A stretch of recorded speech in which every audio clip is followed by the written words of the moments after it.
Yo, yo, yo. What up? What up, peoples?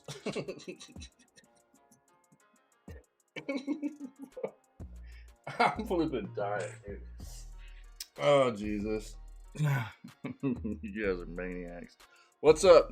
My flipping 7 TV emotes aren't working on my OBS chat, man. I don't know what the crap's going on. Shenanigans. I didn't realize till I already started up, but it is what it is, dude. Let me check something real quick. God dang, dude. What up, peoples? Good morning. Check something real quick. It's not even letting me. Oh, there we go.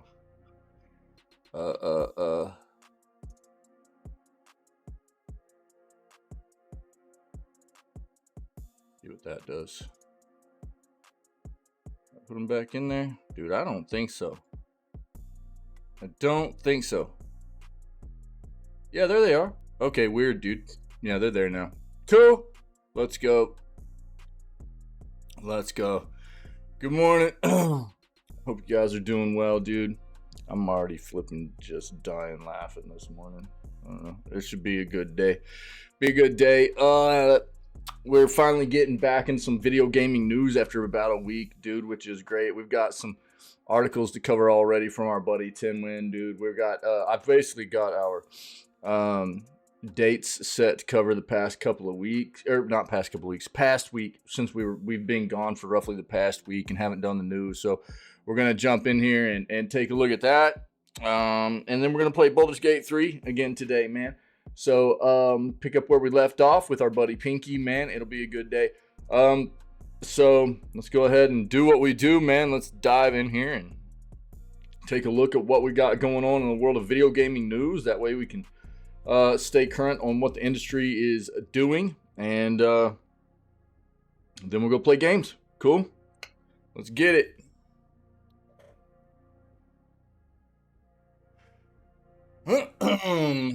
Huma. So, Pinky, or not Pinky, but Tim Wynn's already got us some stuff with basically Jeff Keighley, who is, if you don't know, the host of the Game Awards, addressing his take, apparently, on a game like Dave the Diver being nominated and potentially winning an indie game award. Oh my god, it's streamed, bro. Yeah, dude. Check your Discord, homie. Check your Discord. When you get a chance. I know you're probably working, so I tried to wake you up last night, but it didn't work, I don't think. I didn't figure you were probably sleeping. Figured you were probably just like plugged in and like hibernating or something, you know what I mean? Yeah. Oh yeah. All right, dude. Yeah, no worries. No worries, bro. Okay, cool. Yeah, all right. Bro. Yo, Cappy, what up, friendo? Yeah. Cool. I just didn't know. Usually if I send you something, you reply, you know what I mean? So I just didn't know if you saw it. I figured you were sleeping or something. You were tired of me waking you up, so you probably were like, no more notifications from this fool while I'm trying to sleep. You know what I mean? Cool, man. I'm glad you saw it. Cool.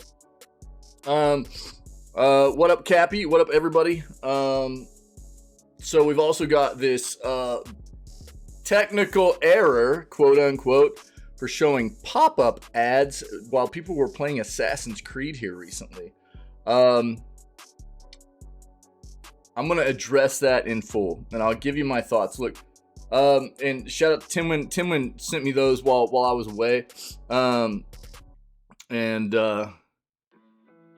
sorry, but unless you've already got some kind of background implemented, you know what I mean, you've already been working on implementing some kind of software to present that kind of functionality in your software for running ads while people are playing games, that's not just gonna happen, dude. So even if they didn't mean to run it, that still shows people that Ubi is planning on running ads while you play games, even if they're not necessarily live service. But we'll talk about it when we get in there. It's a very, very daunting thing to think about. I don't think that I'm surprised by seeing that come out of a company like Ubisoft, as well as I'm guessing most of our community members are not going to be surprised at hearing something like that come out of Ubisoft. But there would be some other big companies that I would not be surprised if they had the same kind of,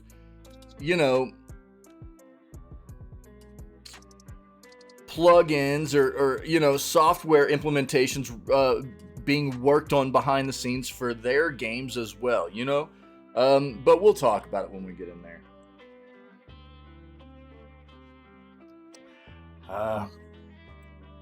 It sucks, but it's a thing, dude. ByteDance's layoffs in gaming. ByteDance fires hundreds, slashes games arm in major retreat. Marvel Snap publisher Newverse reportedly lays off hundreds. Both of these are within the past day. Brutal, man.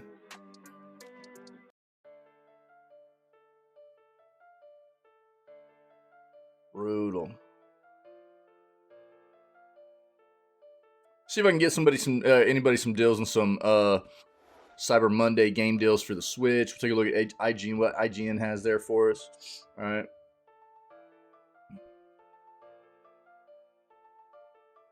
We've got this up. Just more of what we see every single day we do the news is more people being fired in a stable, very lucrative industry.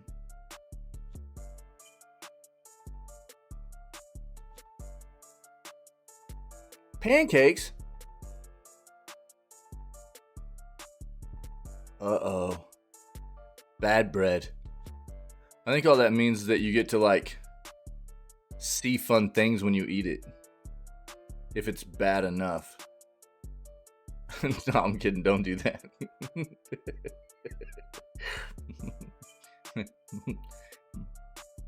Making bacon pancakes. Making bacon pancakes. Right on. I haven't eaten yet. Just the coffee so far for me. But I need a jug of it. I'd rather not get that horrible disease. Yeah, I don't blame you there. I don't really want it either. What is this, dude? Is this actually something worth looking at? Maybe. We'll take a peek. Mold flavored pancakes? Maple mold pancakes. Let's go. You know what I want to try? You guys seen those big old fat flipping Japanese pancakes? Dude, that's what I want to try. Have you guys seen these things? They're incredible.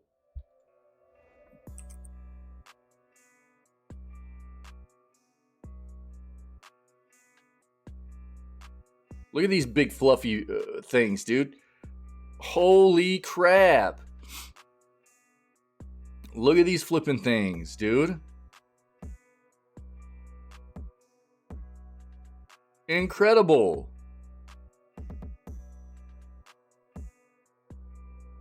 I don't actually know what the difference in them is, but between what I would consider a normal pancake or anybody else would consider a normal pancake. But geez, dude. I mean, these are literally embodying who I am, Fat pancakes for fat men. I need them. Look how good those look, dude. Jesus. That's incredible. God. So good. I gotta have those at some point in my life,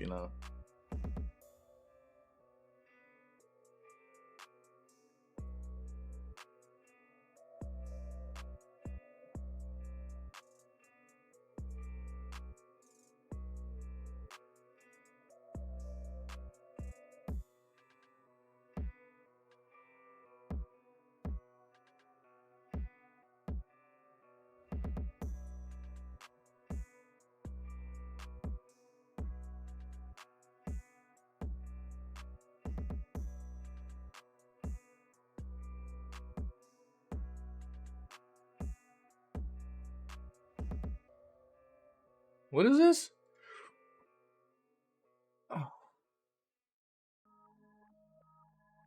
Physical games have now fallen below subscriptions and virtual currency on Christmas lists.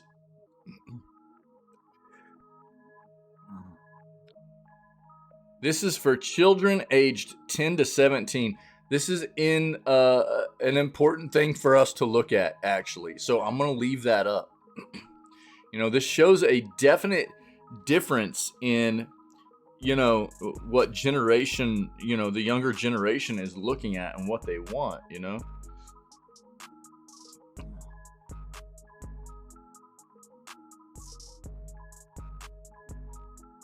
And the way the games industry is going to be evolving to play towards that demographic.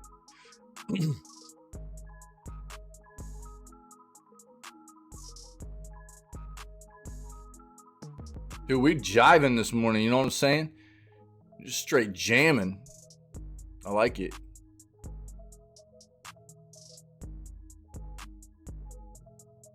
Grooving, dude. Vibing out.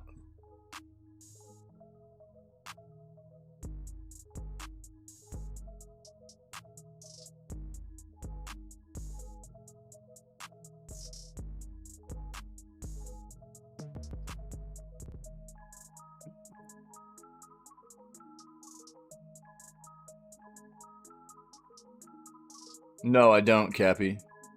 The cursed bread. Are we talking about something having to do with war and stuff, or was this just a some bad yeast they were using or something? Fill me in, friendo. Educate me. I need to know.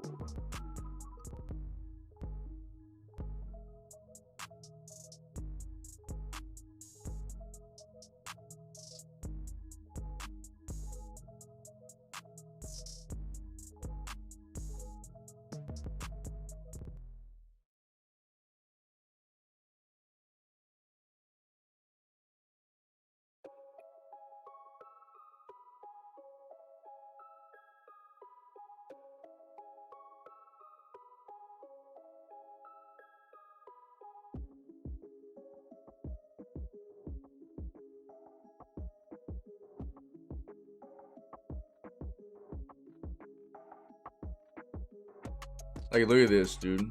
Isn't this crazy? Look at the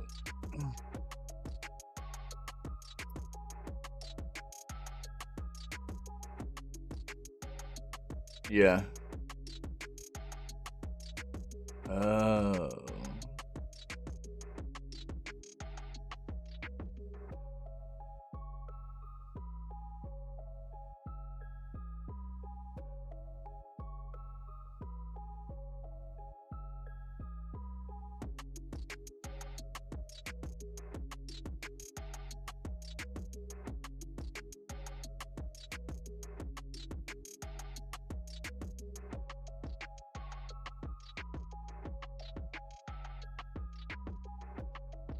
What the crap, dude? Insane.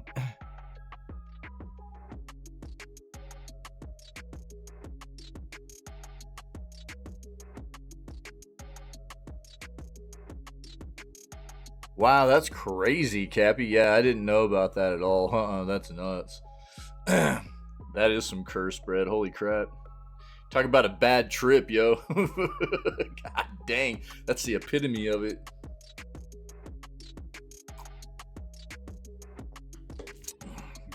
Yeah. Look at this number right here. The gaming software market to reach 301.5 billion. So over 300 billion globally, right? By 2032. I mean, dude, the industry just keeps getting bigger and bigger and more profitable. And, you know, it's the games industry is insane.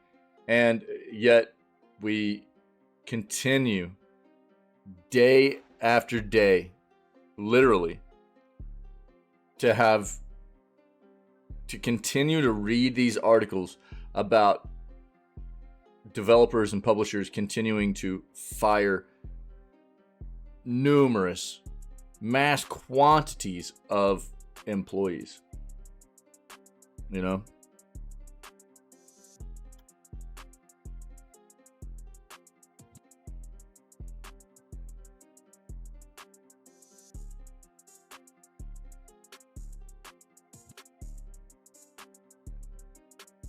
Oh, yeah, that makes sense. Yeah.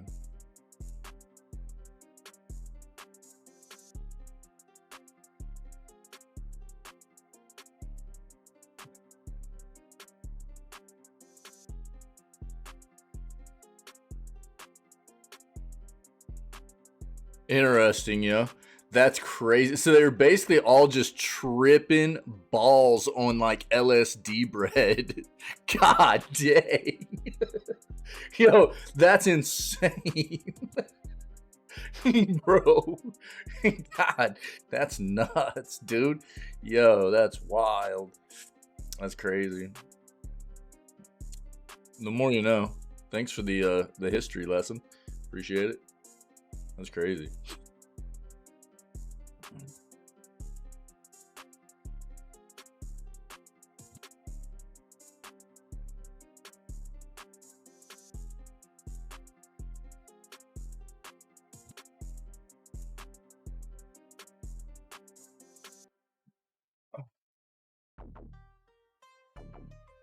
Yeah, it's like hitting the end of the sales, dude. So if anybody's trying to get their hands on anything, you know, gaming, tech,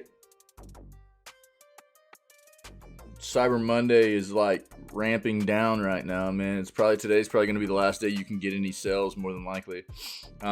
Substantial sales anyways. So I definitely recommend, you know, hardware, software, you name it, tech stuff, whatever. You probably need to go ahead and jump on whatever good sales you can find, you know.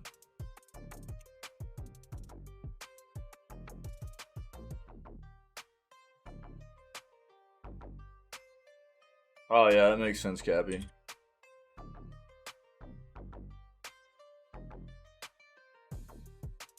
We got that up. We're gonna talk about all this.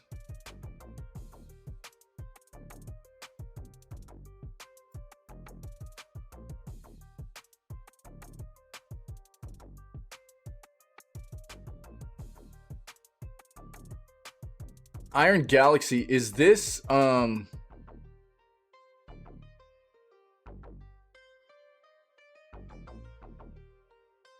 isn't Iron Galaxy the one that redid The Last of Us most recently?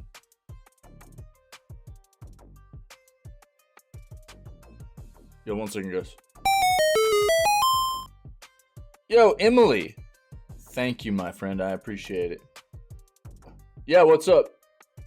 What's up? Charger. Good morning, by the way. Just a second, guys.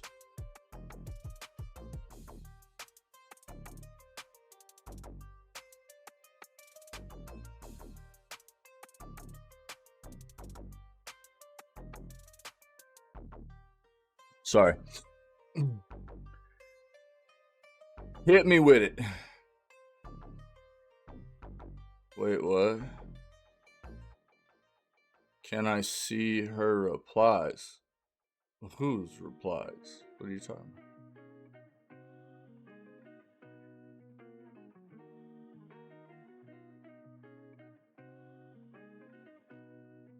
Oh, it was also suggested it was mercury poisoning, Cappy? Weird.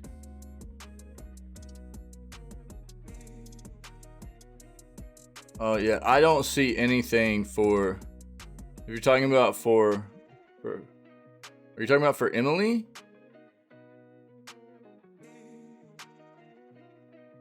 I don't know who you're referring to. Dodge.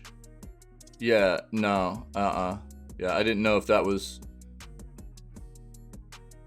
But no, I don't see anything for Emily, huh? Yeah, thanks, Cappy. Thanks for verifying. Nope, I don't see anything from Emily.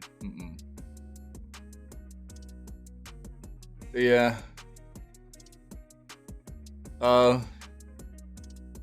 Even that the CIA was testing LSD as a possible biological weapon. Look, that's actually not as far-fetched probably as you think it is. There are a lot of things that have come out about how much testing the government, like I know the US government for sure was doing a bunch of testing on people with psychedelic drugs and stuff back around that time. So who knows, dude?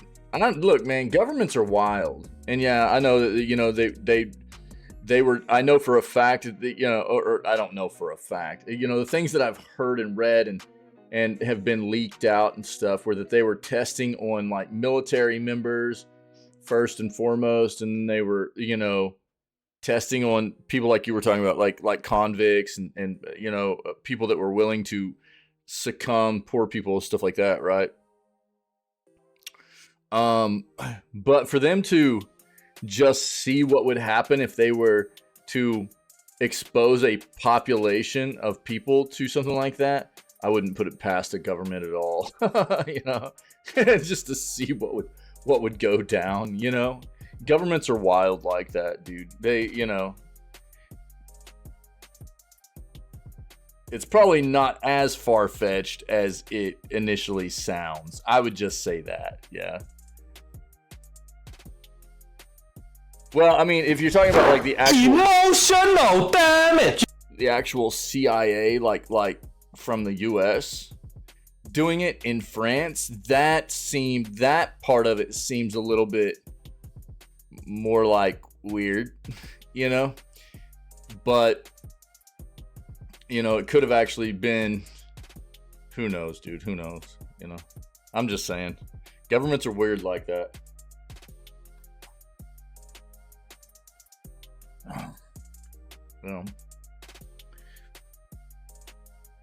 Yeah, that's what I was thinking too, Cappy. Yeah, that's what I was thinking too. Mm-hmm.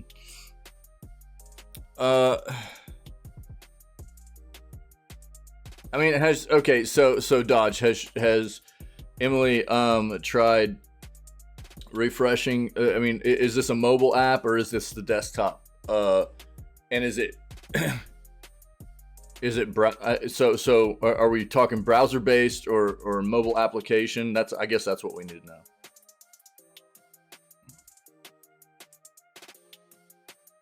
Mobile app. Okay, this is what I would recommend that she do. On the mobile app, she should probably go into the settings of the app itself, because on a mobile device, in any app that you have downloaded, you can usually resolve issues by going into the settings of the app itself, force close the application, and then clear the cache of the app's memory. Okay, in the storage, just clear the cache, not the data, just the cache. Okay, and then start the app back up, and usually that will fix a lot of weird issues like what she's experiencing right now, like what Emily's experiencing right now in the Twitch app. Okay, that goes for most apps.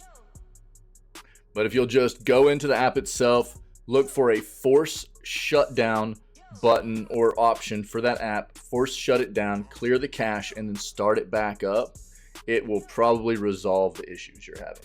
Probably. I'm not saying for sure, but that's the first steps you should be taking. Okay, and try to go for that, and then let me know what happens. All right. Yeah, Iron Galaxy, man.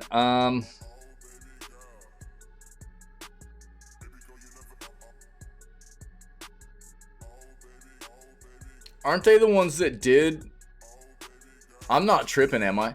Iron Galaxy did The Last of Us Part 1 for PC, right?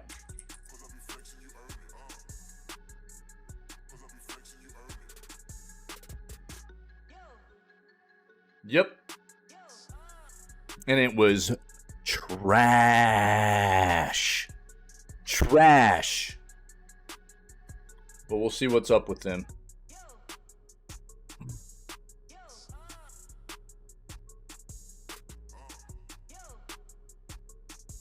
And look, not all the blame goes on Iron Galaxy.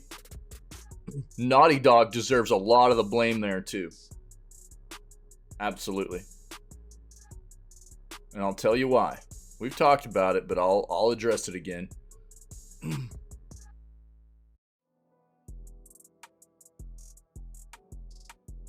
Activision's new patent will look to influence video games in what way? Based on what live streams a gamer is watching. Interesting.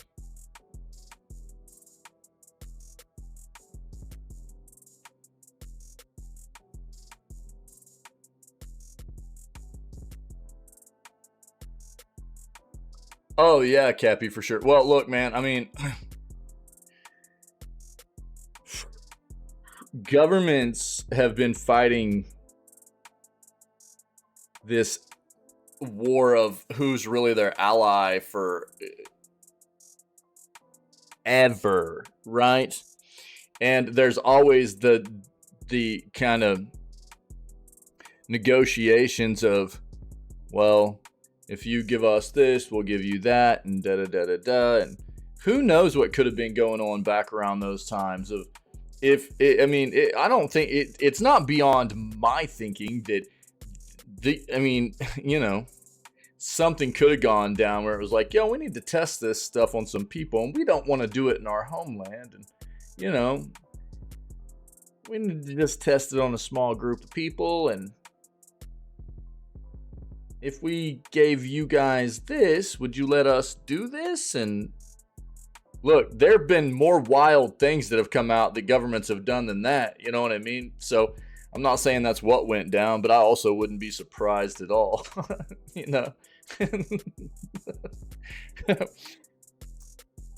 So I think that what you're talking about is, you're absolutely right, but you have to consider the fact that maybe the French government was in on it as well, potentially, because there was something they were benefiting from letting it happen also. Governments are gross like that.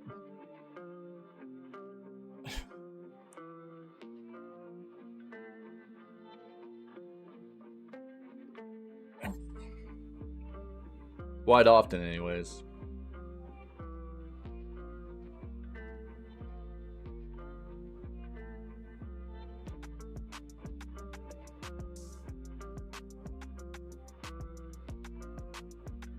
Wait, what? Oh.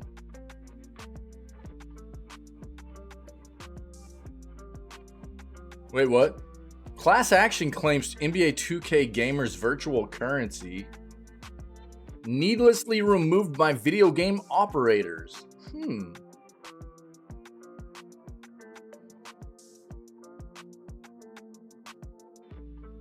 We vibing.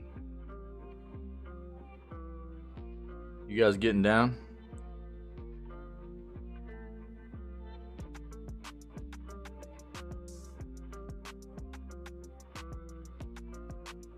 Oh, the Stars play tonight. Finally, dude, it's been days.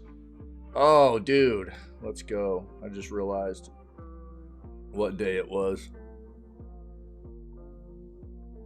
Yo, look at this. Okay. 10 video games releasing in December you shouldn't miss. Is anybody actually stoked about this Avatar game? Anybody?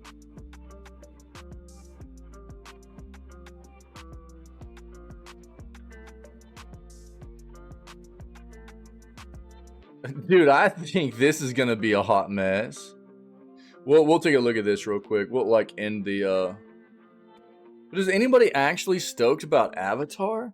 Look, man, I think they missed their window to have people play this game that might have been hyped about this universe when they missed the release of the movie, the second movie.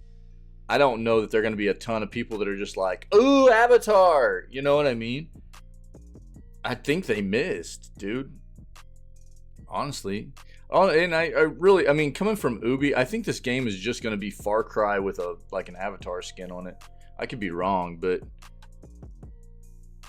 I could also be right.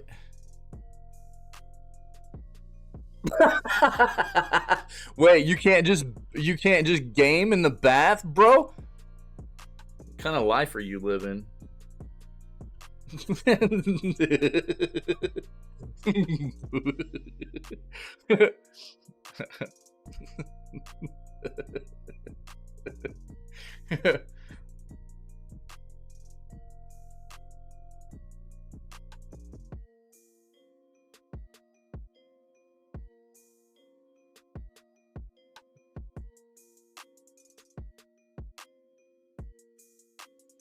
Yo, I gotta see.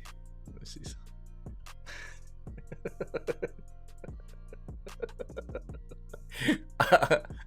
It's true in here. It's true. It's true up in here. Bath gaming. Yeah, bro. Bath gaming. Yeah, dog. No, that's risky. Don't do that. Don't do that. Where's True at, dude? I need to talk to True this morning. True heavy flipping rolling, dude, on Discord.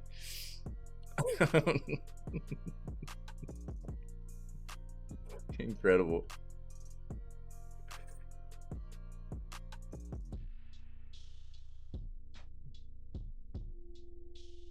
What? Valve giving up being a developer is the greatest tragedy in gaming. What? They're not making games anymore?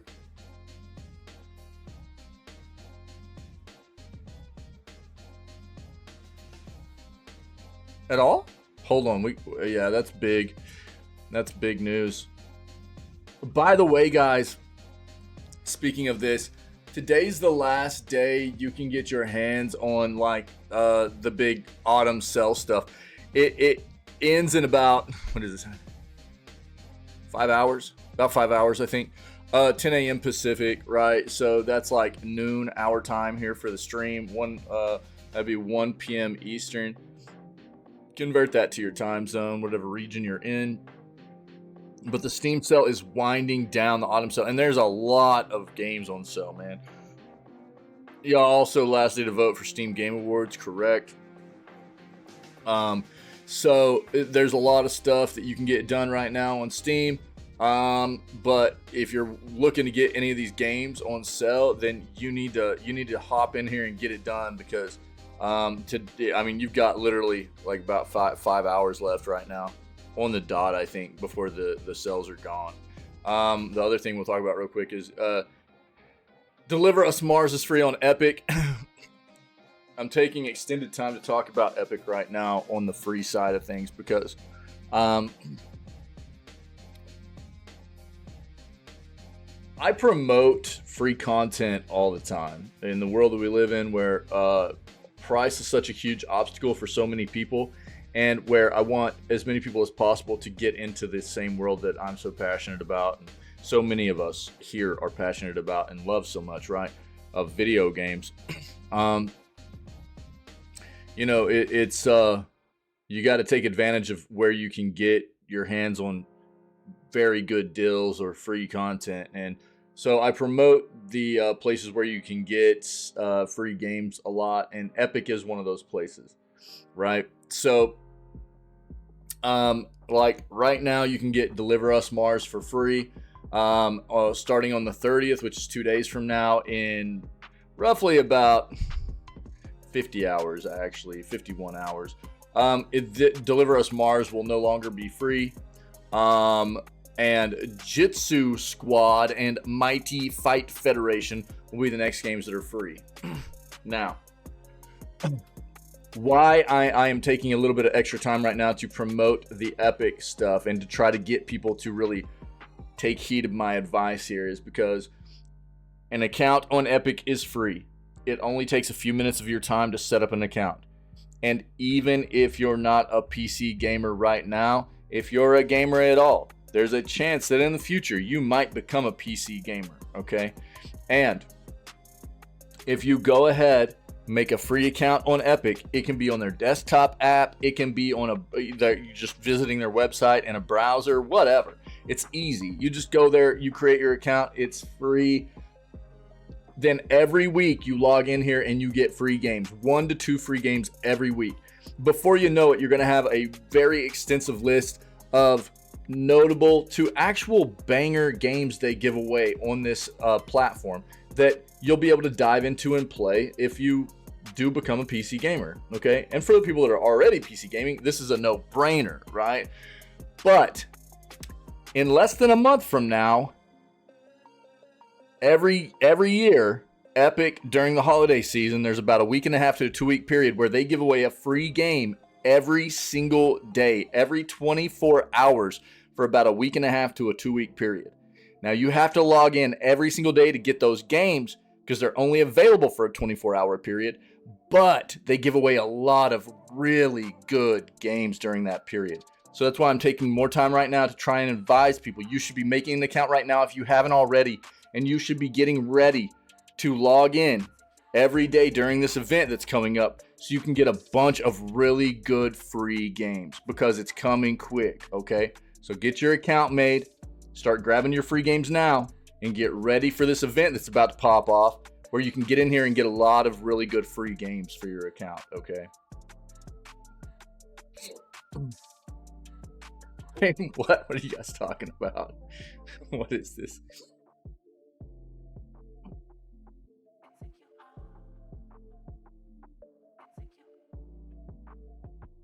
Yeah, I get that, Cappy, but again, I mean, you're also going off of just what we know as a public, right? Not off of what could have been going on behind closed doors with... I'm just saying, you never really know unless you're inside, right?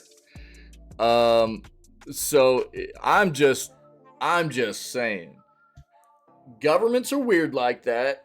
You're not wrong at all. You're not wrong at all. I'm just trying to get across the fact that you don't ever underestimate or think that something wouldn't happen with governments just because of what we know on the outside. Because they're really good at keeping a lot of information behind closed doors and doing things that you might not think they would do.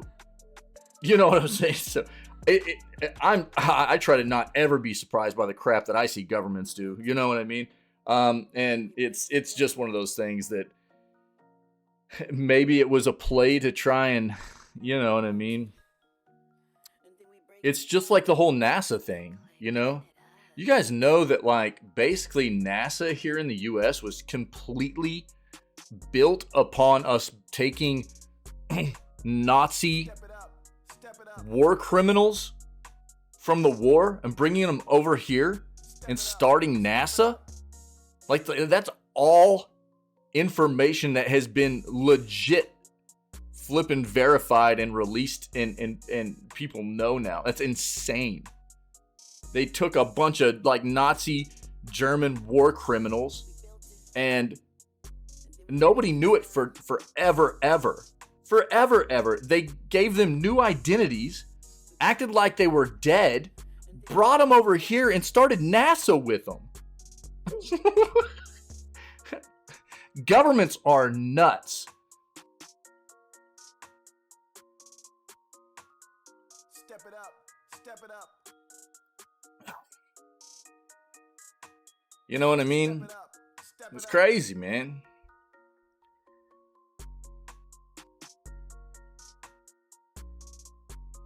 I'm just trying to get the point across that you never quite know what they're up to and why they do some of the things they do. It could have been, you know, a play on people wouldn't think this was us because we, you know what I mean? It wouldn't make sense for us to be doing this with France. You know, it could have been a play like that because exactly what you're saying, you know what I mean? To throw people off course or whatever. Who knows, man? Who knows? Step it up. Step it up. Exactly, Cappy, exactly.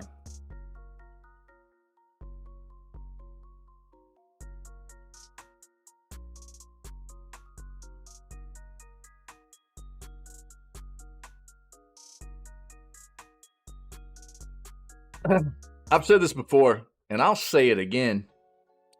I love food, but also, I don't put a lot of stock in the Game Awards. If you didn't know this, the awards that are given out at the Game Awards, which are happening in roughly 2 weeks, not even that, about a week and a half, which we'll watch here in the stream, by the way. They're literally only 10% of the weight for those awards come from community votes, from the public votes. The rest of the weight, the other 90%, comes from a panel that the Game Awards elects to vote on the awards themselves. So, for me, I am not going to put a lot of stock into what games come out with what awards from this showcase. It doesn't mean much to me. Because in my opinion, the people that should be voting on the awards for games are us as the consumer, right? As a whole, gaming enthusiasts, everybody included, we are the ones that should at least have it should at the very least be a split weight, 50-50. If they want to do a panel to try and circumvent some kind of potential issue of like bloated voting or something like that, where they're worried about, because that's what they've stated in the past, is we don't want games to get voted up that shouldn't have been by some kind of online petition or where other games get overlooked that really should have been. Okay, fine, whatever, but it shouldn't be a 90-10 split for sure. That's why I like the Golden Joystick Awards much more than I like the Game Awards. The Game Awards for me are basically trailers.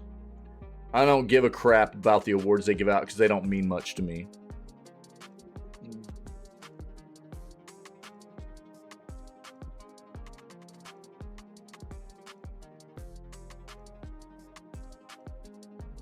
Yep.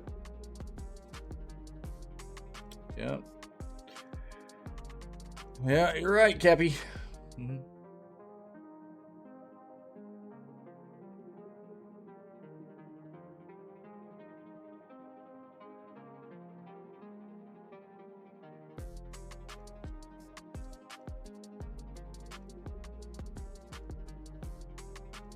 Unfortunately.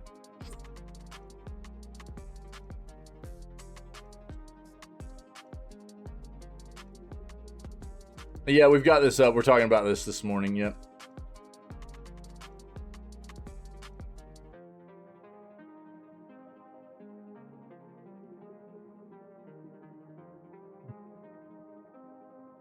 We talked about this the other day too. I'm gonna have some more articles up on YouTube come tomorrow, as I have more time to work on stuff since I've been gone and everything. But oh no, you're okay. Yeah, you're okay. I'm just trying to get focused more back into what we're doing here. You know what I mean? Video gaming news and stuff. Yeah. So the there was an article we touched on here recently that was like, should a game like Ocarina of Time be remade? And as True and I had a conversation about this when I hit this article, and I think that and I might even get this put up as like a YouTube VOD from that day when we hit on this about a week ago. And honestly, I think it should. And there are going to be a lot of people that go, no, that game should never be remade, and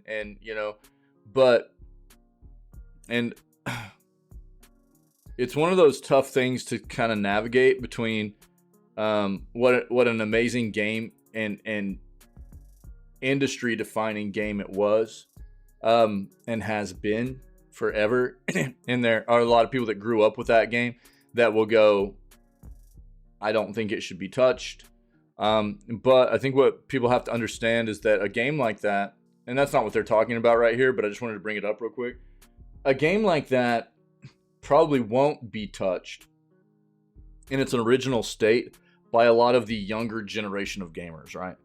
And it deserves to be experienced by a younger generation of gamers.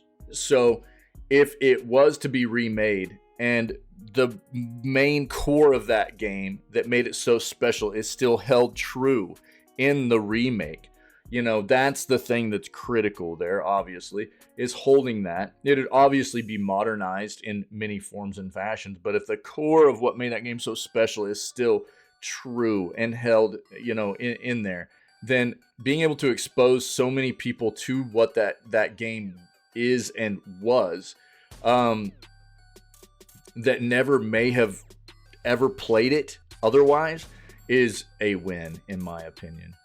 But yeah, there's a lot of stuff coming out about like Zelda and adaptations and things like that, because look, we're getting a live action Zelda movie, if you hadn't heard that. And we don't have a lot of details yet, but there's a lot of this stuff happening right now, and as we get more details about the Zelda adaptation and stuff, we'll dive into it, but there's nothing really to take from it right now.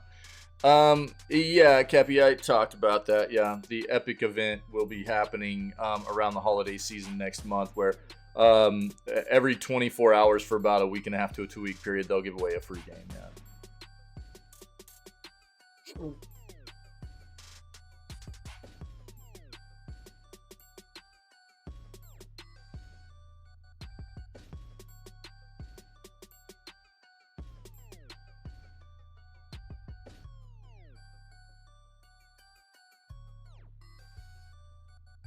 Let's go one more and just make sure we're getting as much as possible.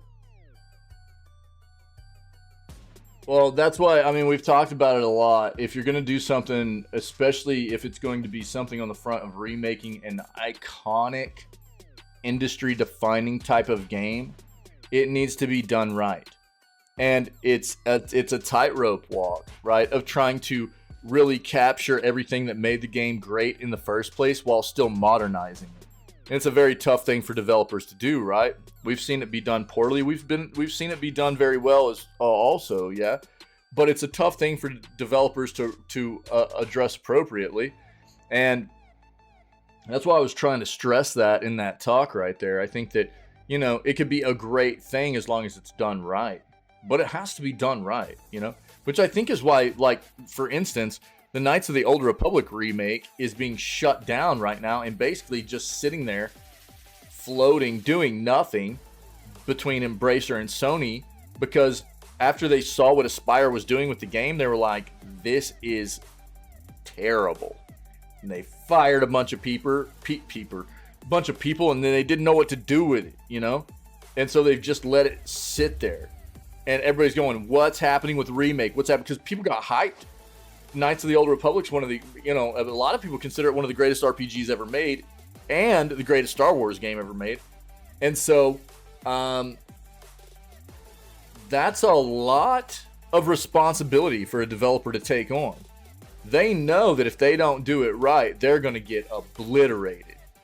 And apparently the heads of both those companies did not like what they saw in the early on of the development of what that game was being remade into. And now everybody's just like, well, looks like we're never going to get the remake. You know, we've seen it done well too. You know, I think I hate to say this, but you know, EA with the new Dead Space remake, it seems like they did a pretty solid job with it. You know, I'm not a fan of EA, and I don't like, you know, you're not going to see me throw them kudos too much, but a game like Dead Space that's so iconic for the horror genre, you know, that's another one. Thank you. Absolutely, Cappy. That's right. I figured that would be coming. Bro, this beard's getting thick, isn't it? Jesus. Makes me look a little bit different. Like I need to look any fatter, too, dude. The beard definitely is packing it on, dude. So yeah, you're not wrong. If they're gonna do it, they need to do it right.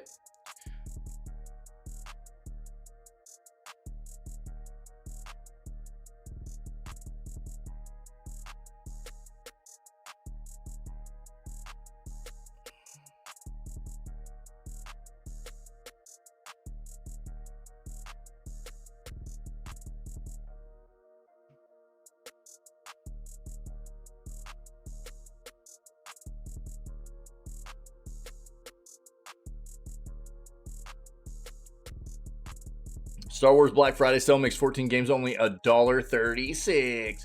What's this on? Fanatical? I'll pull it up.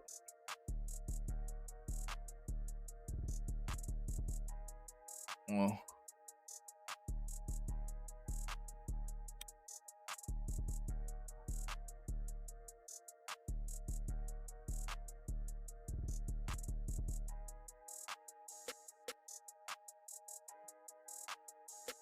What are the what? Yeah, dude. Did they even say anything about when this trailer's popping off yet? I don't think so, right? I don't think so. I think we're still waiting to find out exactly when this is the GTA 6 trailer is going to be a thing. Former Xbox player reveals game EA made them cancel. What? That's not even going to come up, so whatever. Honestly, look, right around the time of the Game Awards is when we're supposed to be getting the GTA 6 trailer. I think it's going to pop off at the Game Awards. It doesn't have to, but it would make sense for it to, you know? So, we'll see. Let's go ahead and dive in here. I'll kill the music.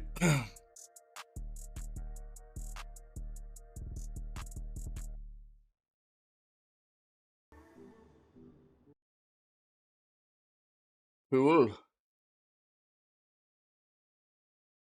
Wait, what? Confusion. Wait, about what? What did I do? Former Xbox employee reveals game EA made them cancel. EA has always held a lot of sway in the video game industry. Franchises like Madden, NHL, FIFA sell millions of copies every year. Unfortunately, a system that doesn't have these games can struggle to compete with those that do. Since the launch of the original Xbox, Microsoft has apparently gone to great lengths to keep EA happy. Gross. In a new interview with the Kiwi Talks podcast, former Microsoft developer Garrett Young stated the company was working on a first-party soccer game for the original Xbox, but it was canceled to ensure the system got support from EA. Gross. Oh, that's probably just because I'm not fueled up yet. I've still got about a gallon of coffee to drink this morning.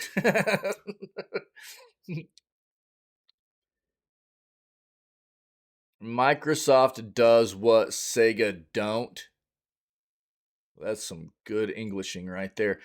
Interestingly enough, one of the biggest motivators for Microsoft to work with EA came as a result of the Sega Dreamcast. What a banger console, dude. In an interview, Young talks about the Dreamcast did not support from EA and ended up dying a swift death. While there are a number of reasons Sega's system only lasted a few years on the market, Microsoft attributed the lack of EA games as one of the primary factors.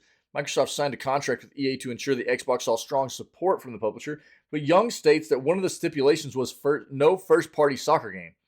As a result, the soccer game Young was working on was scrapped, and he moved on to other projects for the company, including Project Gotham Racing. At the end of the day, the deal seemed to work out well for Microsoft. The company was clearly concerned about suffering from the same fate as Sega, who ended up leaving the console business to become a third-party publisher. Instead, Xbox has been going strong for more than 2 decades, and EA games have likely played a big part in the company's continued success.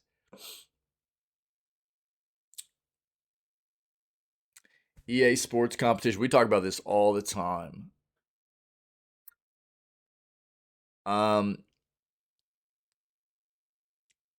I hate the fact that EA doesn't have any competition on the side of many of their sports titles.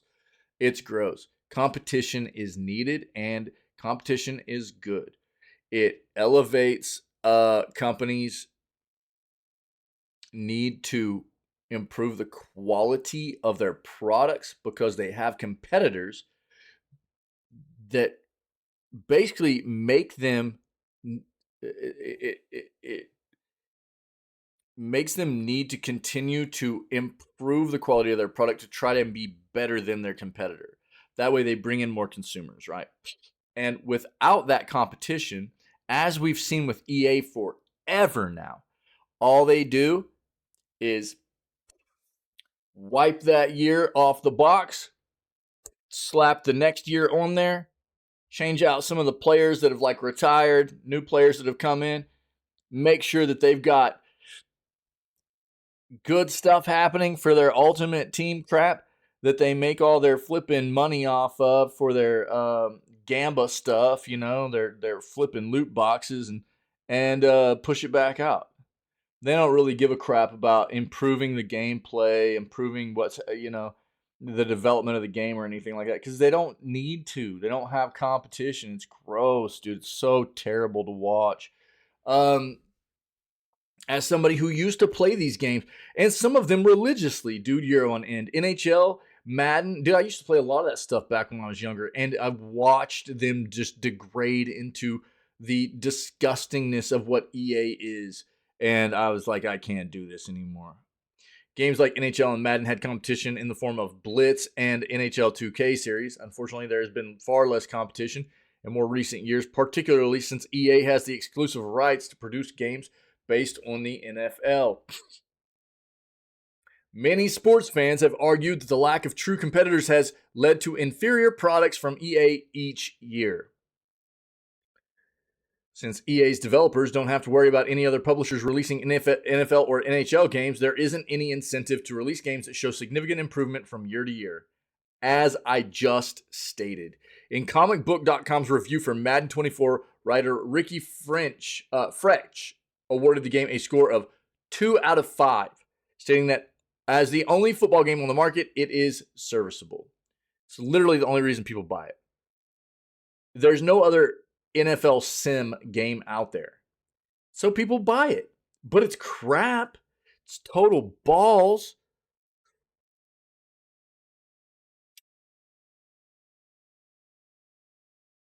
It's trash. These games are trash. It sucks. Flippin' hate EA, dude.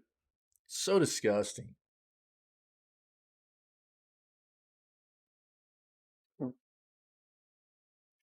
One of the best solid state drives for PC and PS5 is on sale. Upgrade and give yourself more storage for your video games.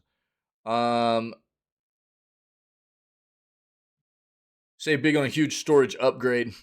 This is a big price point, but it is at a significant discount right now. I like not having enough space to play games. It's not a thing players are chanting. It's never been fun to find out you don't have enough storage space on your PS5 console or Windows PC to play something. You can take advantage of a great Black Friday deal to future-proof your system if you act quickly. Don't be concerned by the branding. While extensive testing has ensured that the Western Digital Black 850p is perfect for use with a PS5. It's also a great option for expanding your PC storage capacity, meaning you can load tons of large games in a fraction of the time required through SATA solid-state drives.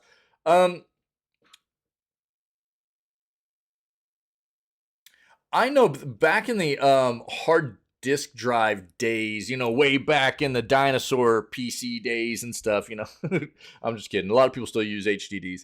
But the Western Digital Black HDDs are what I used to always use because they had very, very lengthy warranties on them. So if one broke down and you could prove when you purchased it, it could get replaced, which was nice. And they were sturdy drives, man. High RPM, sturdy drives. I don't know about the warranty on the solid state drives for them though, or what the performance is like.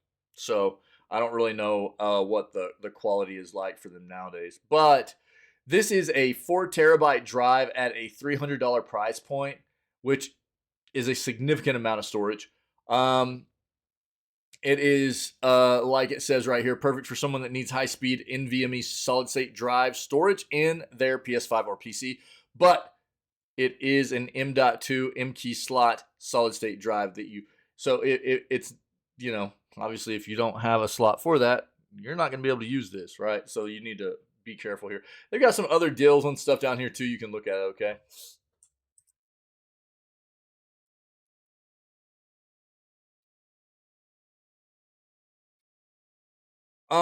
Here we go. Star Wars Black Friday sale makes 14 games only $1.36 a piece. Okay. Um, Fanatical is selling a group of 14 Star Wars games as a bundle for 81% off its normal price. Collection retails normally for $100 US, but has been discounted to only $18.99. With that in mind, each game included here is priced at only about $1.36 a piece.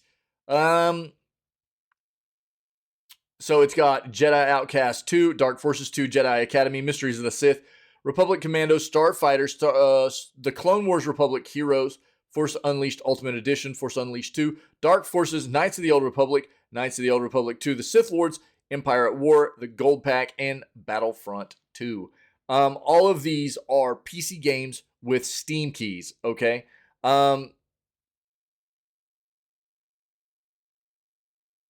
An offer Fnatic was only having live for a single 24-hour period. When did this come out? Bro, psych. The cell's gone already, I bet.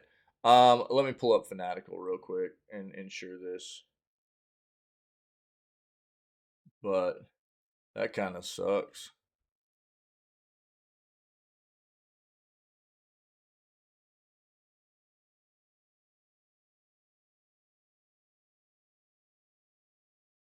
Let me see something here.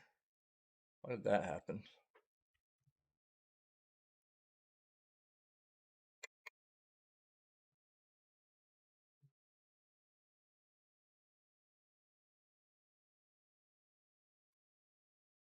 Bundles.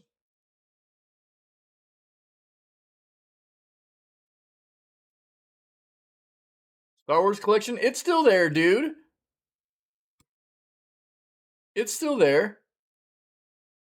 Yeah, it's still there. Check it. The deal wasn't only for 24 hours. It's still there. Um, I don't know how much longer. It's got a day and 10 hours left on this deal. They got a bunch of other deals too. Fanatical is a legit site. I have used it before myself. So if you want to see this collection in particular, here's your link. Okay. And they've also got other bundles you can take a look at, dude. Take a peek here. See all these Bethesda classics, Batman Arkham Collection, all kinds of Stalker complete bundle, whole bunch of crap in here, man. Not crap, good stuff. Birthday mystery bundle. There's all kinds of stuff, man. So, and they've got a Black Friday sale going on right now too. You can see all the deals here.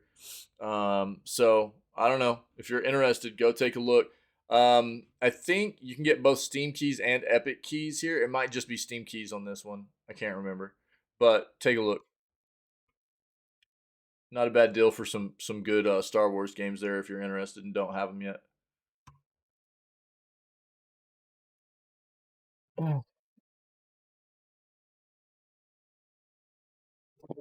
Yeah, Cappy. Interesting here. Let's bring this up a bit. Valve giving up being a developer is the greatest tragedy in video games.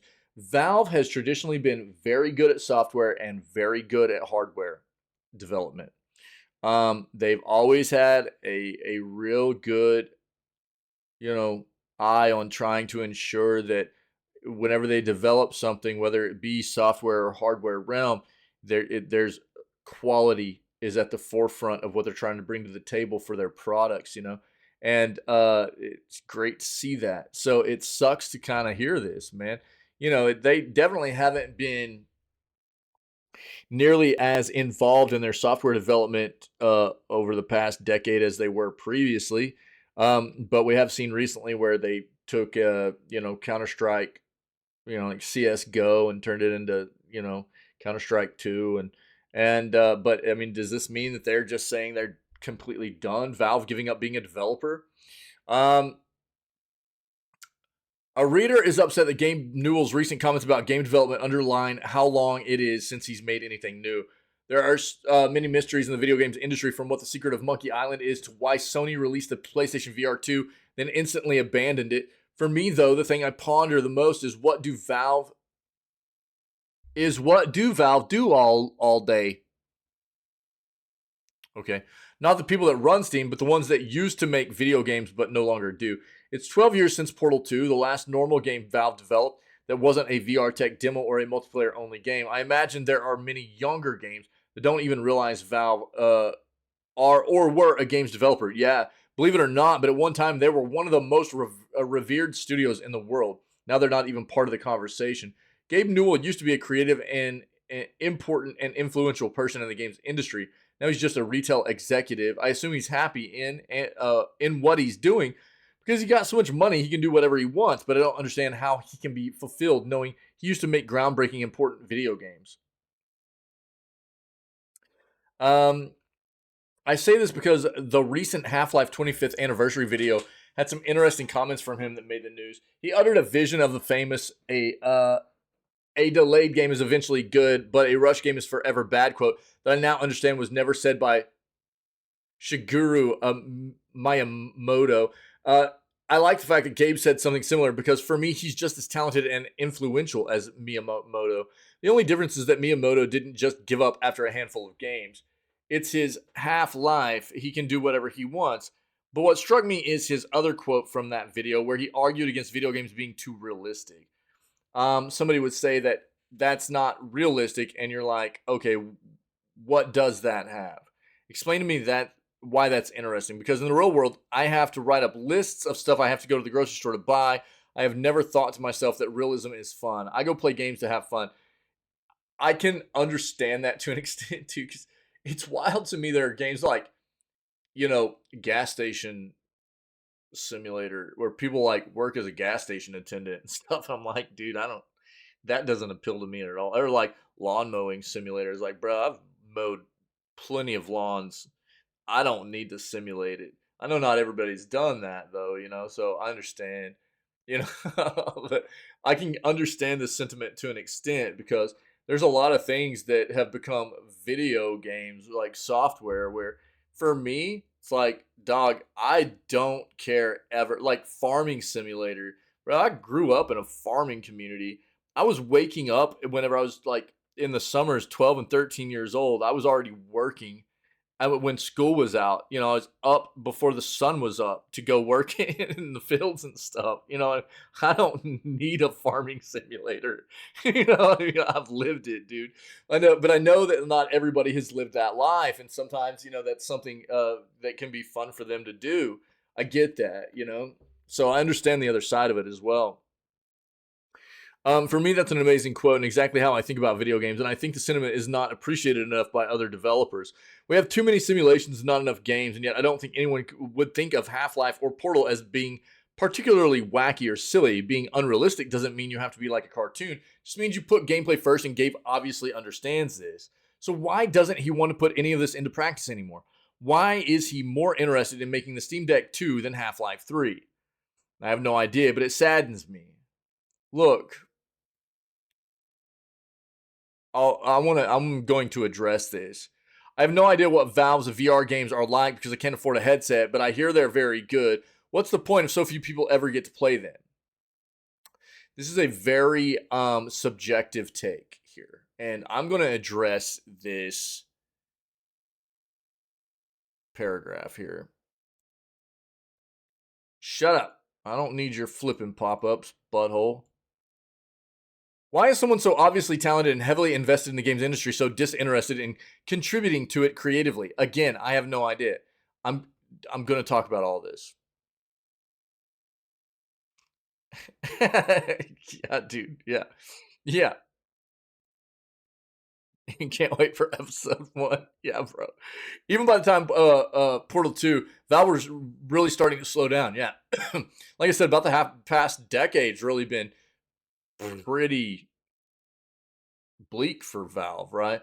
Episode 3 never materialized for Half-Life 2. The whole concept of Valve as a video game developer quickly disappeared. I feel we've been robbed of a decade and a half of one of the greatest video game companies ever, and I don't understand why.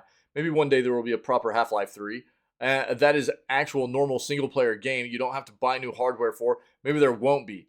Maybe Valve's just happy to fade into memory. Everything they've done for the last decade and more suggests they don't care, and that's a shame. I think that it's easy as, you know, so let's talk about this first of all. Why is he? That's what this author is stating. Why is he more interested in making the Steam Deck 2 than Half-Life 3? You know, I think that the Steam Deck is an amazing device. And I think that one of the main reasons that I'm so happy it's been created, and they've just recently come out with OLED versions, which is like basically a it's not a generational leap. It's not their next model of the Steam Deck. It's like a pro version of the Steam Deck, basically, right? So it's got a better screen, bigger battery, longer battery life. It's an upgrade. It's not a completely new model or anything, but it's very good. And I think the device in and of itself originally was very good. And I think that one of the greatest things about the device is that it is giving game players that have traditionally not been acclimated to the PC gaming side of gaming an easier segue into coming and being a part of PC gaming. I think the handhelds are giving people that option. It's making it easier for people to come and be a part of the PC gaming world in more of a plug and play style rather than having to have an entire rig or like a laptop, gaming laptop or something like that, and that's a very good thing, I think, so it's when people look and they go, why is he just making Steam Decks and not software? Hardware is, in my opinion, just as important in this aspect when you look at it from this point of view as the software is, right? Because I am a big advocate of people coming over to the PC gaming world nowadays. I think that the console side of things has gotten very gross. It's gotten very scummy. They're taking advantage of consumers. And I think that the PC world is a much more consumer friendly spot for people to be. And maybe that's the way Gabe sees this too. And the other thing that all developers deal with right now, look at the state of things currently, right? The state of things currently for developers in this industry is very volatile, right? Have they traditionally been very good? Absolutely. Does that mean they're going to continue to be successful on the software side of things? No, it doesn't. As we've moved along, there are only more and more and more and more and more developers, right? And the competition is more and more. We're currently seeing right now we're about to talk about more of it today. More developers firing more employees and stuff like that. And they've circumvented having to deal with that issue right now. You know what I mean? Really, because they didn't apparently overhire to develop a bunch of software during the pandemic, like many of these other companies apparently did. Not that that's the only issue out there, but I do think that that's one of the big issues that is resulting in so many layoffs right now in the industry. Even though the industry is very lucrative, very profitable, there are a lot of companies that are struggling still and saying that the only thing they can do is fire people, which I have an issue with, but we never get clarity or, real. Companies aren't very nice at sharing details with us about what's led them to these kinds of decisions, right? But, I would also, I think Valve's been a great software and hardware developer. And I would be cool with seeing them dive back into the software side of things, but it's not like they're not still doing great things.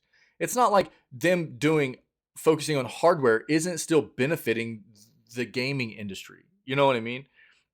obviously there are a lot of people that have loved their games over a long period of time, and we would love to see them continue to make great stuff.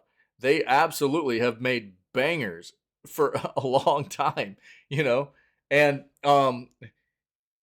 I think that it's just a more polluted industry nowadays. It's probably a little bit more daunting to deal with the all the ins and outs of what software development brings to the table nowadays. And that might be one of the reasons they've kind of pushed away from that table a little bit. And one of the reasons Gabe has. Who knows? Who knows? But I don't know. There's always the chance that they get back into it. There's also the chance that maybe Gabe's just done with that side of the industry, personally. Maybe he's just fulfilled with what they've done software wise. And I think that, if that's the fact, you just we've just got to be appreciative of the bangers we got, you know? I don't know. It's just glass is half full. At least we got what we got, you know? Does it feel good to see a developer just kind of, you know, push away and be like, all right, man, we did what we did. But look, I mean, I'll say this, man. Um, I'm gonna give you a bit of an analogy here. As somebody who's been a sports fan for a long time, and I've watched many players from try to play too long or something. I'm gonna give you a bit of an analogy. You watch a sports professional athlete maybe play a sport too long where you've been a fan of them and they've played at a very high level for a long time and you can start to see that decline, but they can't really give it up, and you understand why they can't give it up, right? It's their life. They love the game, but it's also difficult to watch them degrade and they can't perform at the same level. And the last few years of their career or whatever, they really fall off, and they just they're not even any kind of semblance of the performing person, sport wise, or athletically that they were for the majority of their career. And it's rough to watch somebody like that struggle, and quite often what you wish is that they would have just gone out on top. You know what I'm saying? And maybe I would rather see Valve go out on top like this than see them produce a bunch of games that didn't live up to people's expectations moving forward. So maybe the glass is half full. Yeah, I know that, Pinky. Yeah, I know. So I know that there's a lot of want for people to have that finished and things like that. I'm just trying to maybe get people to look at a little bit of a different side of the coin here to an extent, rather than just knocking on Valve for not making software anymore for the most part. I know there are things that still need to be done for the fans and the community and stuff, and that's a big one right there. Half-Life 2, Episode 2, the cliffhanger. There's, you know what I mean? There's been a lot of people want Half-Life back. They want Half-Life to continue. Things like that. And I think that, I'm appreciative of what Valve always did with and I haven't played all their games or anything like that. And I'll bring up Steam in a moment and I'll show you the Valve collection that you can grab right now at a significant discount, because I think that even if you don't want the entire bundle, there are a lot of games you can grab at a good discount right now, and you should play those games, whether it be Portal or the Left 4 Dead stuff, or the man, Jesus, Half-Life and Portal and Team Fortress. There's a ton of stuff, so I'll bring that up in a moment. But I do think that maybe just try to look at this in a way of trying to appreciate the fact that we got so many good games for such a long time. And don't get me wrong, man. I'm somebody that I bag on companies all the time for trying to push out games, you know what I mean, that aren't of a certain standard of that aren't of quality. You know what I mean? And Valve always really did that for us, and it sucks to not see them bringing that to the table for us anymore. But um, I'd rather see them go out on top and making quality products than maybe what the alternative could potentially be. I would hope not. I'm just spitballing here. You know what I mean? Trying to see the glass is half full here rather than, you know, half empty, maybe. Maybe. But take a look. The Valve complete pack right now. And again, dude, we've only got about 4 hours left on this sale right now. But the Valve complete pack, you can see it comes with like all of these Valve games, right? And it's what? How much normally? Um, how much is the Valve complete pack on its own? I've got a bunch of these already. It's normally like 14 over a little bit over $14, and you get a ton of bangers, dude. A ton of bangers. You can see all the Half-Life stuff. You can see the Left 4 Dead stuff, Portals, all that kind of noise. But also, I mean, you can see all these games are also discounted significantly. So if there are a lot of these games you've been wanting to grab, this is a good time to grab some of these even individually if you don't want the entire bundle. Like I said, especially like the Portal stuff, the Half-Life stuff, Left 4 Dead stuff, all that kind of noise, man. It's a good time to grab. So the Valve Complete Pack, I don't think I can link that, dude. Yeah, I can't link the Complete Pack, unfortunately. But definitely go check that out. You got about 4 hours left to get your hands on that content, okay?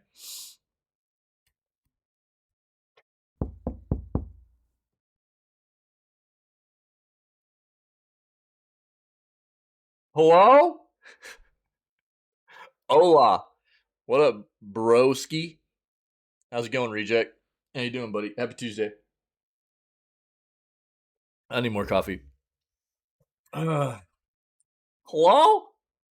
Class action claims 2K. Let's see this. Class action claims NBA 2K gamers' virtual currency needlessly removed by video game operators.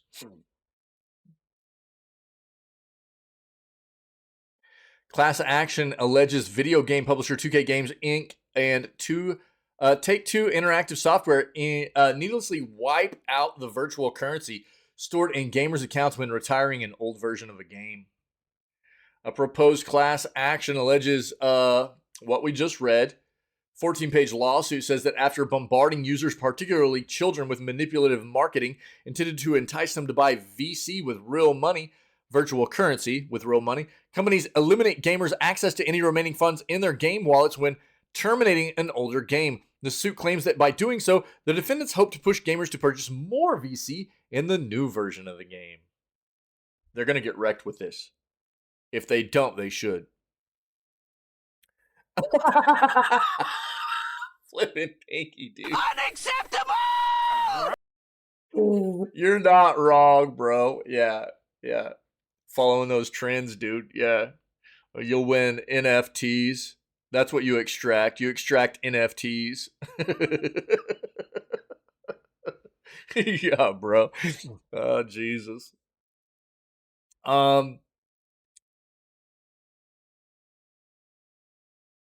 Like many of the publisher's games, the popular NBA 2K franchise allows players to make in-game purchases with VC to improve the gaming experience. The case explains, these in-game upgrades, the complaint argues, are particularly appealing to young gamers who are constantly encouraged to buy VC by youth-targeted offers, deals, and advertisements from companies selling cookies, breakfast cereal, sneakers, soda, and sports drinks.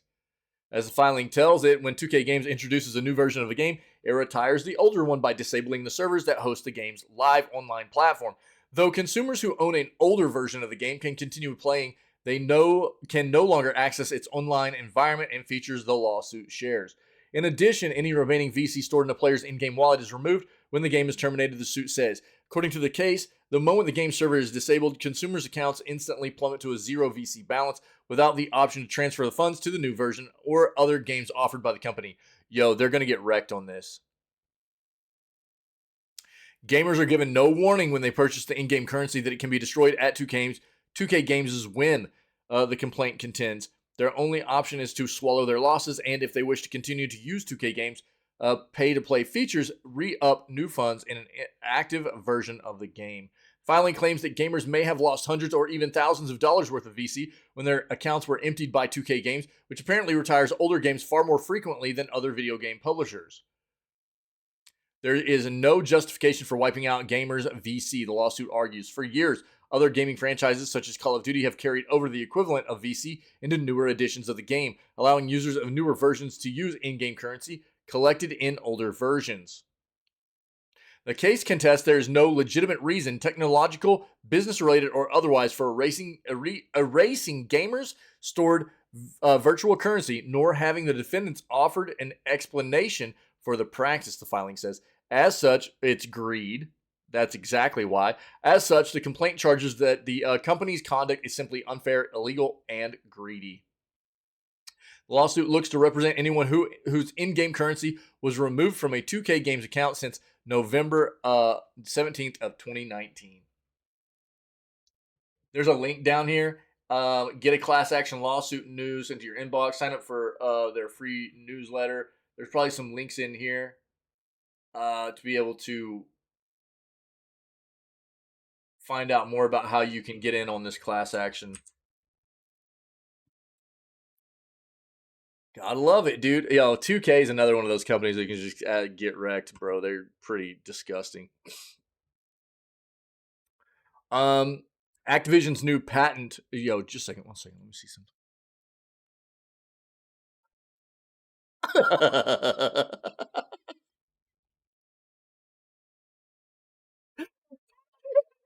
Oh, I'm sorry, bro. True, I just saw your message on flipping Discord. Yo, that GIF was perfect, dude. That GIF was perfect.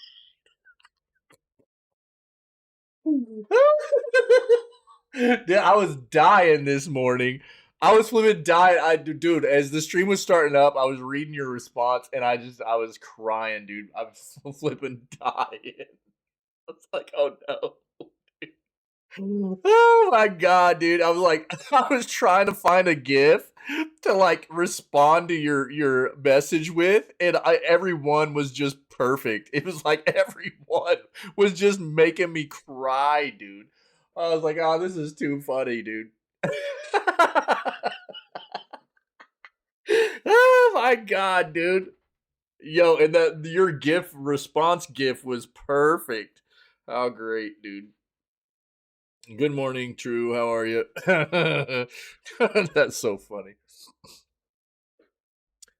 All right. Activision's new patent will look to influence video games based on what live streams a gamer is watching. Interesting. Activision, the home of established IPs like Call of Duty and Overwatch, has filed a rather interesting patent recently. New patent will look to analyze the live streams watched by a gamer to give them personalized game recommendations, alter existing gameplay, and even generate new mini games to engage in. The patent discovered by Xputer is certainly ambitious. If successfully implemented, it could potentially revolutionize how gamers consume live stream content and their gameplay experience. The patent outlines systems and methods that adapt in real time to live stream events, which will then impact the gameplay of viewers tuned into that stream. Quote, systems and methods for dynamically modifying video game content based on non-video gaming content being concurrently experienced by a user is the name. Jesus, dude. What a name for a patent. Is the name of this patent from Activision. The patent mentions that watching live streams is mostly a passive activity where there is little engagement. Shenanigans. That is partly true, since other than the chat box or making donations to the streamer with a personalized message, there are not many other ways for viewers to directly interact with the streamer. Activision's patent talks of a system that will recognize what's happening on the stream, try to recommend games based on it. The company also believes that its proposed method will increase engagement for the streamer while also increasing viewers. The system is going to operate on a reward system to motivate players to engage on the live streams. For example, there might be a Call of Duty live stream where the streamer gets a kill streak, and in real time you get a bonus UAV in your Call of Duty multiplayer match to make use of. Like what? I've got to say, I'm not a fan of that. As a content creator and a streamer, how are you going to get a bonus from a kill streak that you didn't do?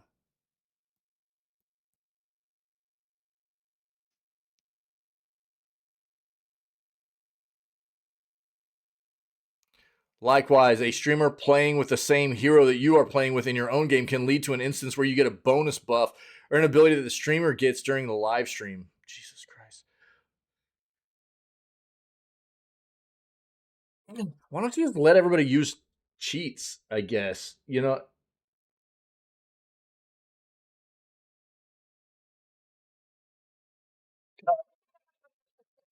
thanks, Pinky. Look, man. I mean, I look, as a content creator, I'm all about finding ways for us to be more engaged with our community. I do my best, man, to try and find ways where the streams and the channel and everything can be more interactive for you guys. I do that quite often, man. I'm always trying to find ways to do that for you guys.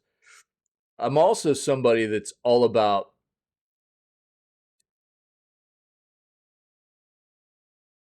a level playing field in games, especially competitive games, you know? Um, like online competitive multiplayer games, I want a level playing field for people. That's why I hate cheats. I hate hacks. You know what I mean? All that kind of stuff. I despise it. I despise it. And random mode time, by the way. Nice random mode. Let's go. Um, and this is going to make people feel like they have to watch streamers, and all it's going to do is it's going to pull people into watching popular streamers again. I mean, it's not, you know what I mean? It's this is one of the biggest issues. One of the biggest issues on a platform like Twitch is that there's too much pull for the popular streamers and not enough recognition for the little guys, if you know what I mean. The little guys and girls, because there's and which is the majority, right? The majority of people that do content creation and stuff, they're always trying to find ways to appeal and get their name out there and pull in a new audience and stuff like that, and which is really what my YouTube is, right? Our YouTube channel here is a way for me to like have an outreach program to reach more people and be like, yo, we have a channel of amazing people here where we're live 6 days a week and, you know, trying to engage and find more people to come be a part of what we do, right? It's not about monetization for me. It's not. It's about trying to grow our community and grow our community in the right way and things like that. Most people here know that. But I think this could be used in a better way. I understand where they're going with this to an extent, but it's like there's going to be a bunch of people that benefit, and then there's going to be a bunch of people that are getting wrecked because they don't want to watch live content. You know what I mean? Um, buy two more screens to get multiple. Yeah, that's what I'm saying, dude. Nice ripperoni, dog. Yeah. That's kind of what I'm talking about. Is like there's going to be a bunch of people that don't care to watch content. Yeah. And it's like they're just going to be at a huge disadvantage because of these people that are going to be watching content and stuff like that while they play, right? That's not really fair either. And I don't know. If it's just if they can figure out a way to do this where you don't get any it's like watch to win, dude. It's watch to win, right? So if they can avoid that, cool. If they can avoid that, cool. You know, that works. But it seems more like the people that are engaged in this kind of mechanic are going to be getting a benefit to their gameplay over other people. And that's not fair, dude. That's not fair. Coming from a broadcaster that would potentially benefit from this kind of mechanic, I'm not a fan of it. That's not fair, dude. It's not fair. And I don't like it.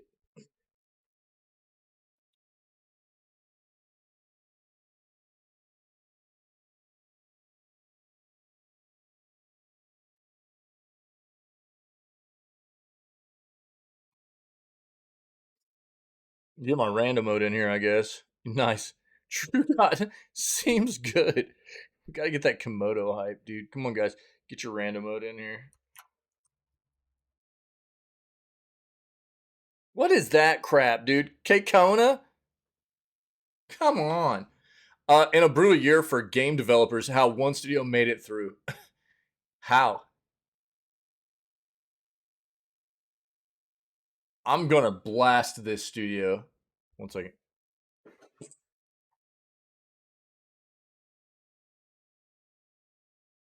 It's so flipping cold here, and it's snowy. It's like it was like 20 degrees last night with a wind chill too.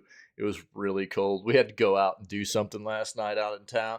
It was cold, boy. Cold. That's Fahrenheit, by the way. So 32 there. Yeah, I don't know what it is right now. Windy. It's 9 degrees for me. It's 9 degrees. Hold on.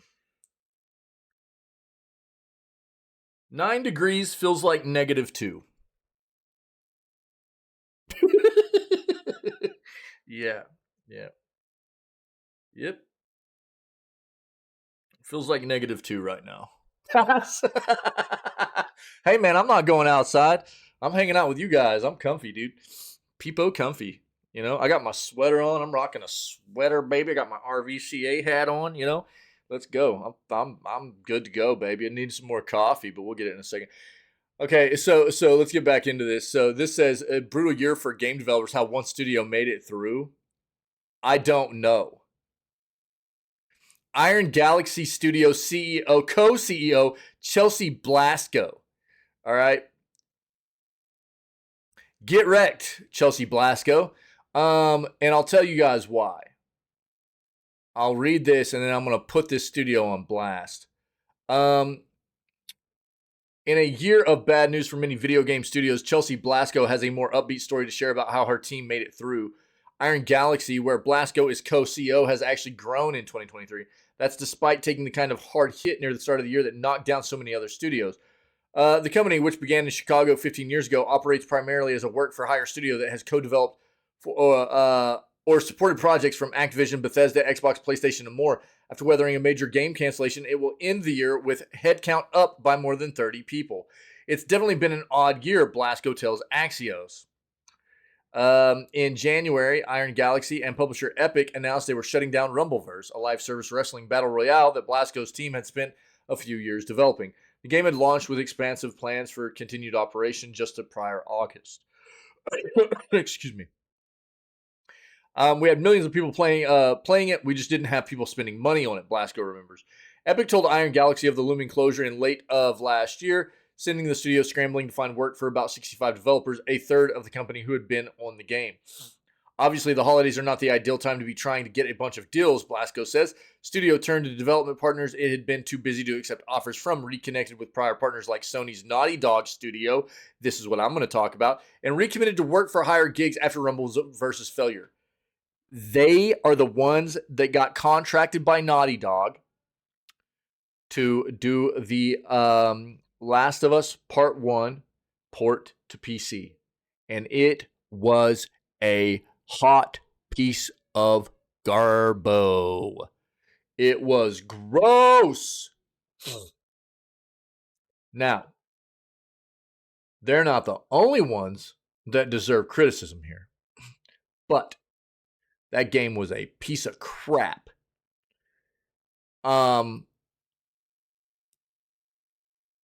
Naughty Dog didn't vet the product properly. and they pushed it out.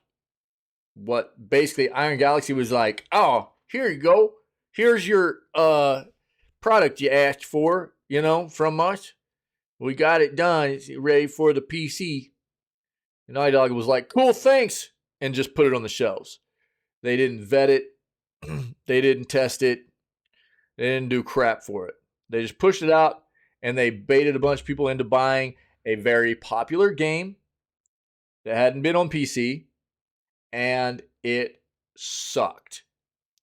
So, I'm not going to let people forget that. So, in my opinion, if companies that should be suffering, like Iron Galaxy, yeah, and Naughty Dog, aren't, why aren't they when they are doing crap like this to us as the consumer, right? The outreach worked, resulted in 0 layoffs, Blasco says, gotten most of the people placed on project. By the way, Iron Galaxy has done other terrible ports as well in the past. What were some of the other bad Iron Galaxy ports? Let's call them out real quick.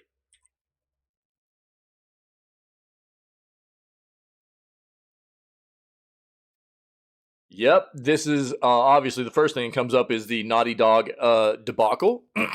Yep. Again, Naughty Dog deserves a lot of the criticism there as well. Stop giving ports to Iron Galaxy. This is a Steam community. Yep. Uncharted.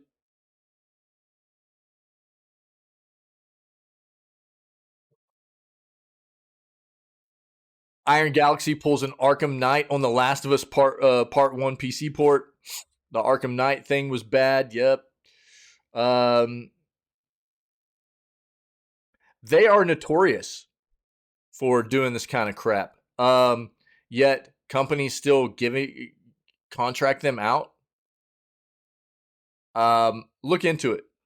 Look into it. It's not like this is the first time they've done this kind of thing either. And so, unfortunately, I don't know why companies keep using them to do this kind of thing other than they're willing. The only thing I can gather and assume is that companies are getting a good price point from Iron Galaxy to be contracted to perform these kinds of this kind of work. And they're like, well, which means that Iron Galaxy sucks, and it means the companies that are willing to contract Iron Galaxy suck as well. And that's the only thing I can assume. If there is a trend of a company doing bad things, which there's a history of Iron Galaxy being bad at porting games, and then Naughty Dog most recently comes in and goes, oh, hey, will you guys port this game for us too? Like, what did we expect to happen? What did Naughty Dog expect to happen? Right? And then Naughty Dog also didn't vet the product properly, pushed it out, and baited a bunch of people into buying it. Naughty Dog deserves a lot of criticism as well.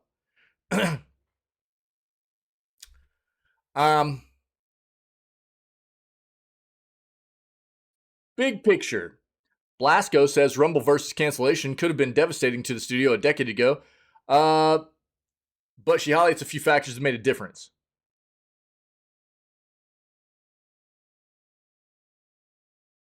Taking on multiple projects at once helped soften the blow. Iron Galaxy's in-house rule, bent during the peak of Rumble versus development, is to not put more than a third of the studio on any project, maintaining relationships, keeping costs down by pushing out subpar products, apparently, keeping teams together. Sorry, dude. I'm not buying it, man. It's this is a company that's been doing some poor work for a long time, and they're gonna be like trying to have an article written up about how they've been able to sustain through all these terrible layoffs we've been seeing in the industry for so long now. I don't feel like they're one that should. To be honest, I don't want to see a studio like this survive. They're doing terrible work. And as far as I'm concerned, this is one of the studios I would rather see get shut down. I don't want to see people get laid off. Don't get me wrong. That's not what I'm saying. But business is business. And if you're not producing quality products, you should suffer as a business. Even if that means you go away. Because if you can't create quality products, and if you can't learn from your mistakes, which apparently Iron Galaxy can't do, because they keep pushing out terrible ports, they've historically shown us that they'll do this time and time again. Why are they surviving over other studios? Feels bad, man.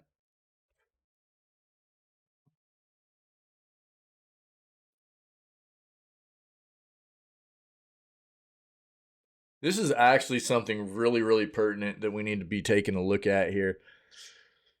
Obviously, as time has gone on, gaming is becoming more and more popular, and I think that, as younger generations come into the world of gaming, there's only more and more and more, right? So like for the younger generations that are coming into gaming right now, there's a plethora. I mean, like the amount of gamers that are coming in at young ages now is massive, right? And what we're seeing is obviously what we're going to talk about here is physical games have now fallen below subscriptions and virtual currency on Christmas lists. Was bound to happen, right? Because I mean, physical games are slowly dying off. PC side of things, they died off a long time ago. Console's been much more resistant to that um you know evolution, to embracing the digital only platform. And but it's inevitable, it's going to happen. There are a certain amount of reasons, a few reasons really, why it's continued to persist. And I truly think that it won't take a whole lot longer before it's mostly digital. But and so it's not necessarily a huge surprise, but it does show how the gaming industry is changing a lot and how the younger generations are embracing it more. I think that this is a show of that. So just as video games overcame toys at the top of Christmas lists, physical video games have now fallen away to virtual currency and gaming subscriptions like PS Plus, Xbox Game Pass, and Switch Online. As reported by GI.biz, Entertainment Software Association found that 72% of children aged 10 to 17 wanted video game related products for Christmas, but of them, only a small fraction actually wanted physical games. Subscriptions sat at the top spot on letters to Santa, with 39% of children wanting them. Consoles followed at 38%, accessories at 32%, and in-game currency at 29%. The least popular option was the aforementioned physical games, which set at 22%. Video game related products were the most popular Christmas gifts, period though. 72%, even overcoming money and gift cards at 70%. Clothes and accessories came in at 66%, electronics and tech at 62%, physical toys and games at 38%, tickets and experiences at 32%, and arts and crafts at 28%, and books at 26%. ESA offered some other insight in its report, which surveyed more than 500 children and more than 500 adults. For the latter category, it found that 1 in 3 plan to buy video games for themselves or others. 57% of parents considered buying video games products for their children. More than 212 million Americans play video games regularly, so it comes as no surprise that games are at the top of this year's wish list, said ESA President and CEO Stanley Pierre Louis. Quote, whether a family is getting a new console, updating their controllers and headsets, or adding to their library with new games and expansion packs, we know video games are a great tool for families to play together and connect during the holiday season and beyond. The shift to digital won't necessarily come as a surprise to many. Like I said, digital sales accounted for an estimated 90% of games sold in the UK in 2022. Similar trends are occurring around the world as the convenience of digital downloads and preloading are overcoming physical discs. Even major releases like BG3 and Alan Wake 2 have launched as digital only products. Street Fighter and Resident Evil publisher Capcom also said back in 2020 that 80% of its sales were digital, while later that year, Cyberpunk reportedly saw the biggest digital launch of all time by baiting and duping a bunch of people into buying a broken product.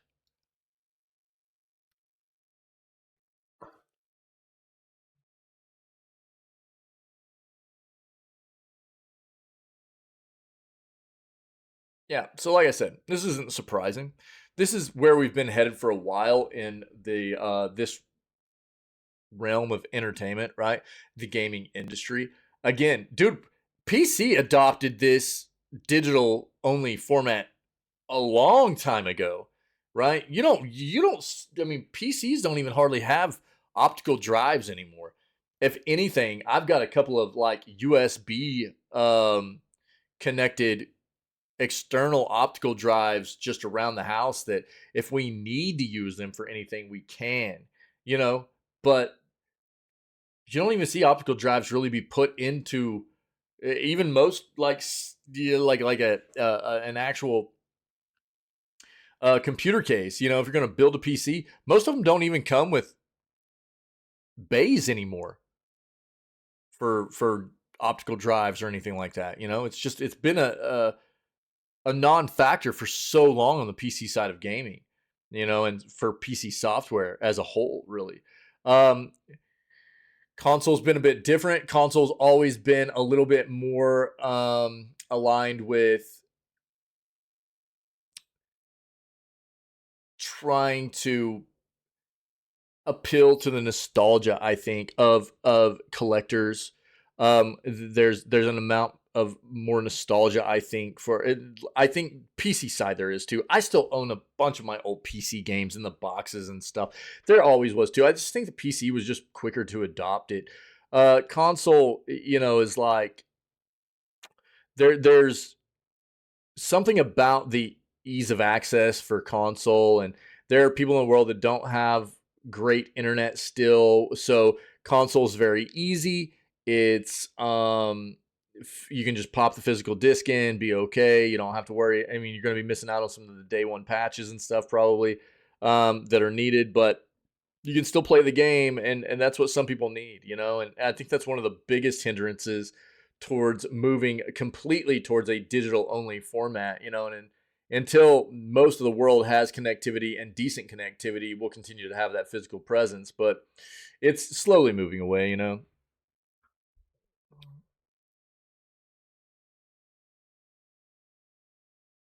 What are we supposed to do when our laptops don't even have most laptops, current laptops aren't even being produced with disk drives anymore, Cappy?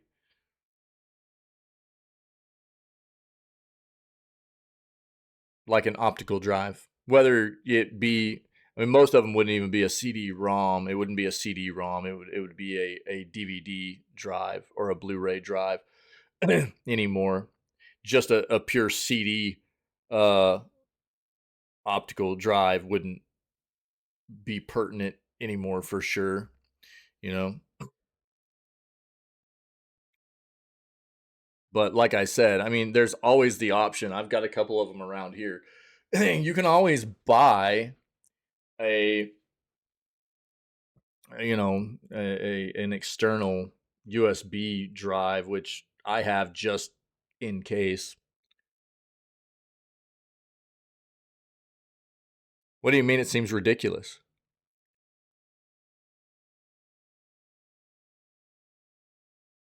That's actually true though. And Pinky can confirm that previous comment. What do you mean it seems ridiculous? To move away from physical?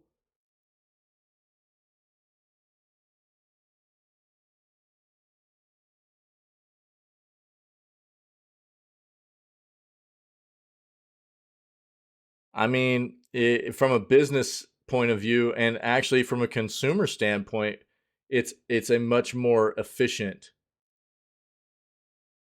thing rather than having to accumulate a lot of physical stuff. and the it's burdensome. It's a burden. So if you're talking about, if I'm reading you correctly, Cappy, you're talking about, you know, preferring the physical option over the digital option, correct?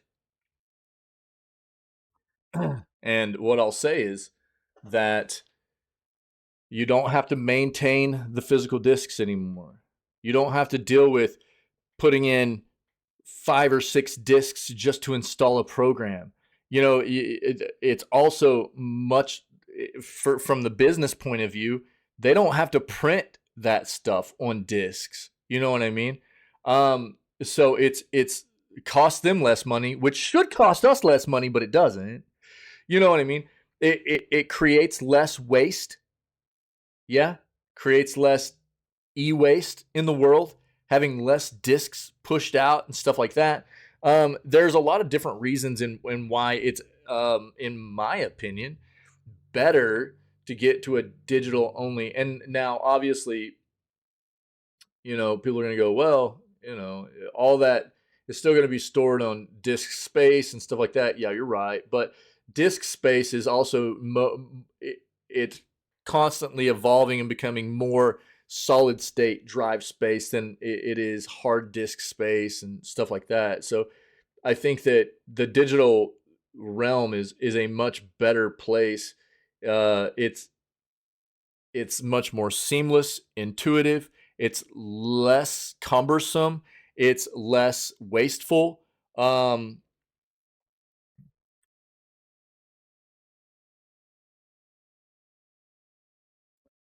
well, this is just technology evolution, friendo. This is the way it goes. So I mean you can go back as far as you want. I mean you can assimilate this to something as far as like take the music industry, right? You take the music industry, and it was like record players into 8-track players into cassette tapes into CDs into, you know what I mean, and everybody's like, well, what, I gotta buy a whole new thing to play my music now, and you know what I mean. It's technology evolution. It's what it is. And I know that it can be annoying, and sometimes it's hard for people to conform to it and stuff like that. But a lot of times it is a much more and with the music stuff, while look, man, I've got a record player. I still rock vinyls all the time because I love the way a vinyl sounds. Um, you know, there's reasons for the evolution. There is. And a lot of times you just got to embrace it. So, I mean, the thing is, with like a laptop not having a because really, I mean, honestly, I get the whole like you don't always have connectivity thing, and I understand that. I do, which is why I promote like a platform for gaming on PC side like GOG all the time. GOG is great because it's DRM free, meaning that as long as you've got games downloaded and installed, you don't have to worry about connecting to their servers, right? So you're good to go. You just start the game up and play. Doesn't matter. You don't have to. There's no DRM. It's not like Steam. It's not like Epic where you have to. It's not like a lot of the consoles as well, where if you can't connect to their servers, they can't verify who you are and if you own those games, and therefore won't let you play. Right? There's always an issue with connectivity, which is why I still maintain an amount of my own physical collection as well. Right? So there's one platform where I still buy physical games, which is Nintendo. I'll buy almost all my Nintendo games physical. But one of the reasons it's Nintendo is because Nintendo's made it easy because they're small. They're small and easy. You know what I mean? And so I like that about Nintendo. Everything else for me has gone digital. I still have a bunch of my old stuff because I won't ever get rid of it, you know. But honestly, I mean, and I understand it, and that's why I do. The thing is, this is the way it should kind of be. Those So for a lot of the evolution of like PCs and technology and stuff, yeah, you go, well, I have to buy an external optical drive now if I want one because most of them don't come with one. Well, really what should be happening though is that the price that you're paying for that laptop should offset the fact that they're not putting an optical drive in there. Should. I'm not saying it does. I'm saying it should. Therefore, if you feel like you need an optical drive, and look, they're pretty cheap also. They're not very expensive. If you need like an external DVD drive, they are really pretty cheap anymore, you know.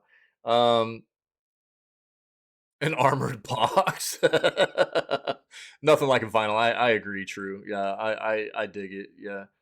Um so painful having to teach my parents how to download programs. Yeah, I think you know, that's why it's important that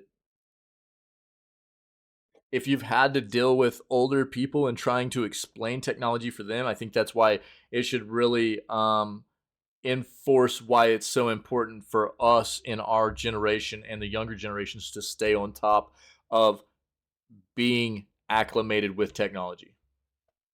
If you've had to deal with that, it should really teach you how important it is for you to stay on top of because it's not going to get any less. It's only going to become more ingrained, right? As we move forward, technology is only going to become more ingrained in everything we do. We see it every day. And if you're not staying on top of it yourself, you're going to be in that same position at some point in your life. You know what I mean? So, um, I think it's one of those things you just you got to embrace the change, man. I know it's not always fun. It doesn't always feel good. I get it. But you got to embrace that change. Technology evolves very quickly, and if you're reluctant to embrace the change and move along with it, you're going to fall behind, you know? Yeah. So, I don't know. I know it's not always fun. I know. I know that. This isn't a big surprise though. Oh God, here we go. All right. Um, so moving on to more firings, which we deal with every single day in the news, man. ByteDance fires hundreds, slashes games arm in major retreat. So TikTok's owner will slash hundreds of jobs in games creation. It's also seeking to sell existing games from Nuverse. And I literally can't read this. So let's pull this up in another website, okay?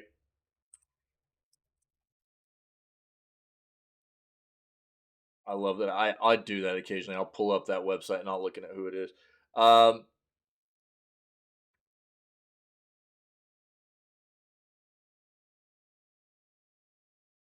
TechCrunch, Engadget.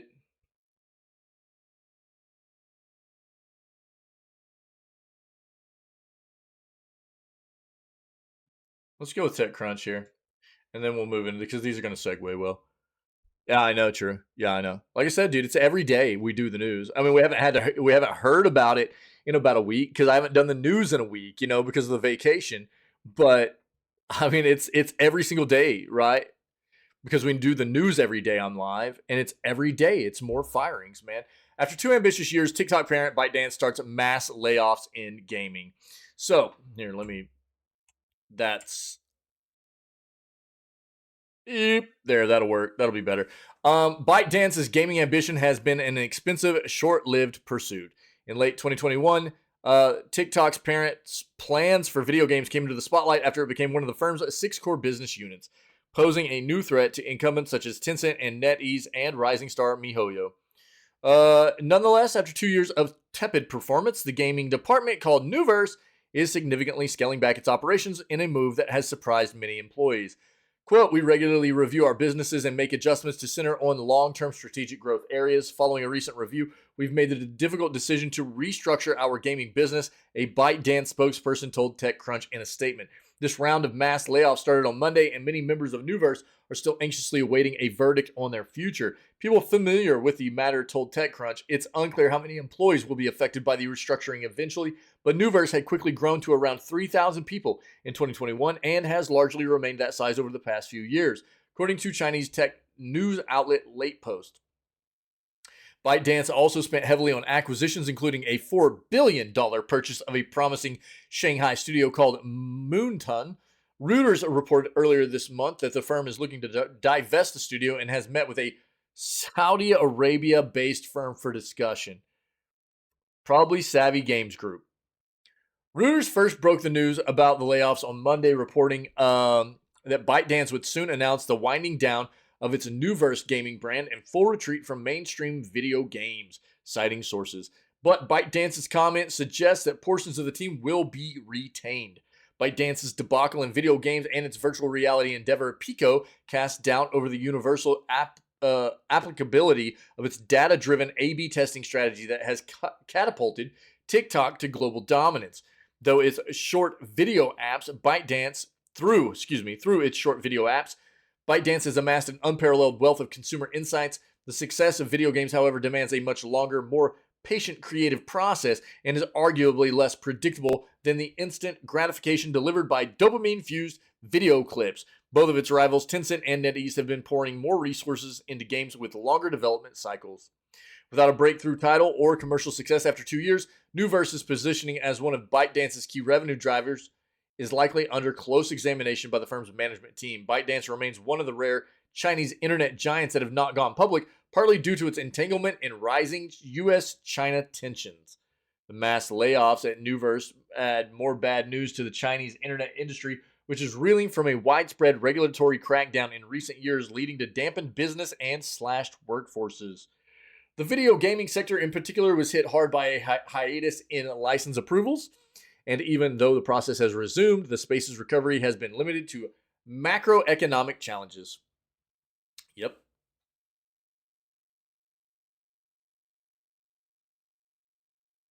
It didn't even say exactly how many were being laid off there, or if it was just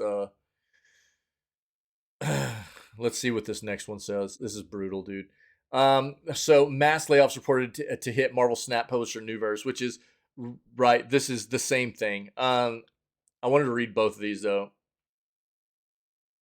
Okay, so parent company ByteDance is restructuring its gaming subsidiary following a recent review, with employees being given until December to keep working on unreleased titles. So that's what we didn't really see in that last one, I don't think. We're going to see how many firings are coming very, very quickly here. 4 unnamed sources told the publication on Monday that the decision will likely impact hundreds of employees, some of whom were only informed about the company's restructuring efforts over the weekend. We already read this quote in that previous article.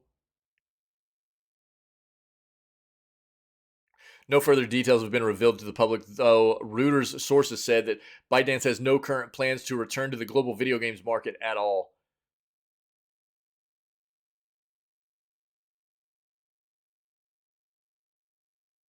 ByteDance is reportedly looking to rid itself of the gaming titles it's already launched under Newverse, such as Marvel Snap and Crystal of Atlan, and informed employees on Monday that they must stop working on unreleased games by December.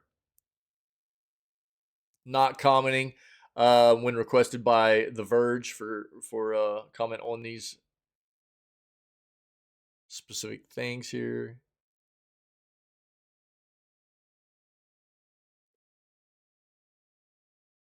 This comes just weeks after a few hundred employees at Pico, a VR hardware company acquired by ByteDance in 2021, were let go as the brand undergoes a restructuring to better focus on hardware and core technologies. So they've already been firing people.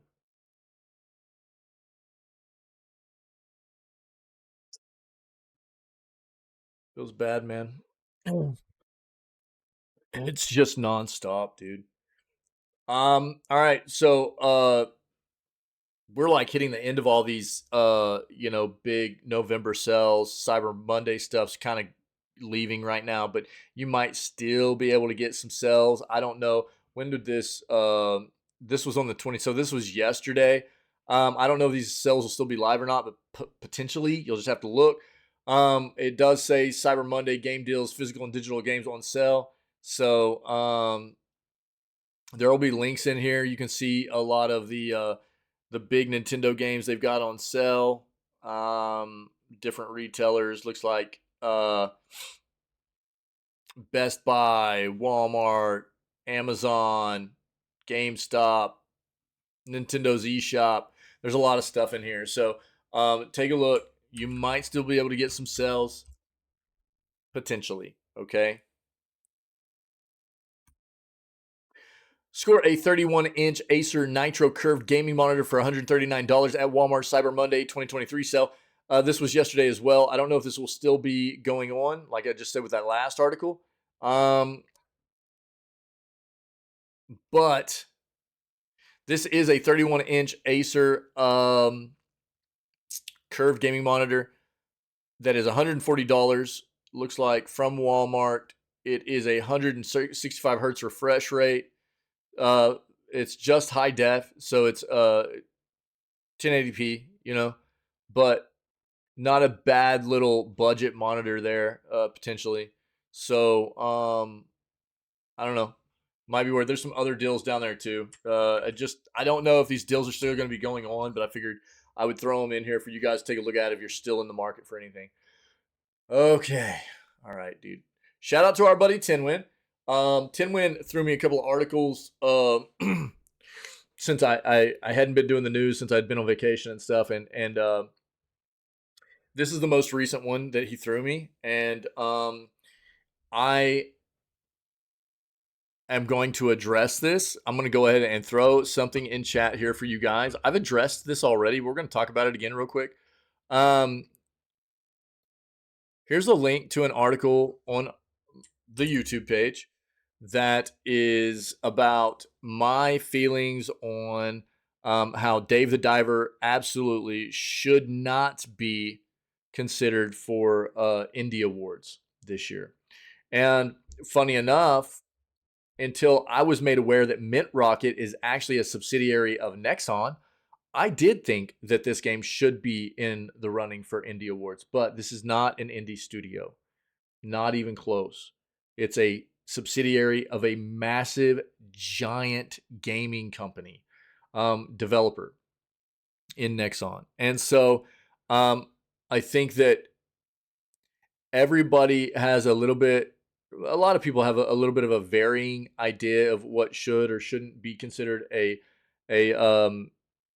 indie game. But for the most part, a lot of us gaming enthusiasts are closely aligned, meaning that a lot of what we consider an indie game is an independent studio. An independent studio that does not follow under any other studio, that is also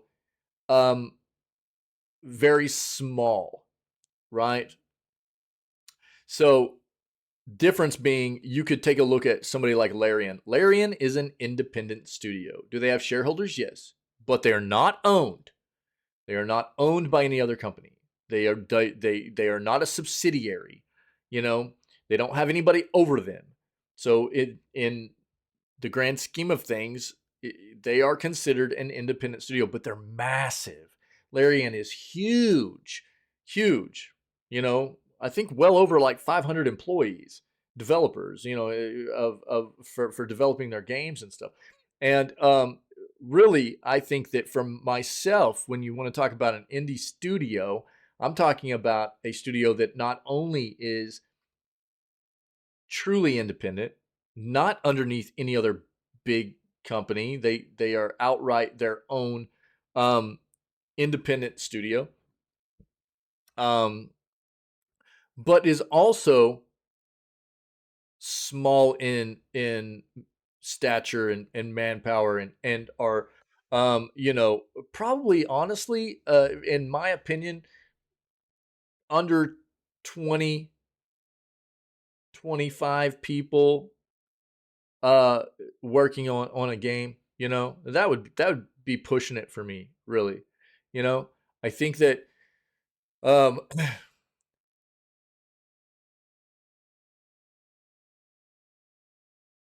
that's more along the lines of what I'm talking about when I'm looking at something that should be considered for an indie award, independent game. You know, Again, everybody's going to have a little bit of some variance there, but I think a lot of us can definitely agree that it's definitely not some kind of studio that's just a subsidiary that's got a buttload of money dumped on them. And I'm not taking away, again, I'm not taking away from the fact that Dave the Diver is a banger of a game. This has been one of the most pleasant experiences of the year for me, gameplay wise. I loved this game. It's great. I'm so glad to have been able to experience this game. It was fantastic. Hot pepper tuna. You know what I'm saying? Hot pepper tuna. This game was fantastic. Which is why it was a little bit disheartening to find out that they're not an independent studio, because I was like, wow, dude, it's pretty great. It's still great. Still great. And I think that it's a good move by Nexon, really, to take a good core of developers, push them out on their own, and go, you guys are now going to do a project on your own. We're going to kind of not have our hands in what you're doing. Do something unique for us. You know what I mean? Make something great.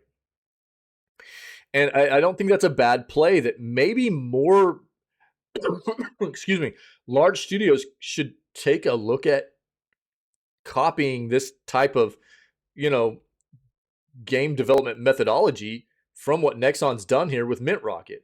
But it still doesn't make them an independent studio, right? And that's what we're really trying to get to the core of here. Now, what Tinwin has brought to our attention here is that from VGC News, apparently Jeff Keighley, if you don't know who Jeff Keighley is, this is the host and producer of the Video Game Awards. Let me bring this up.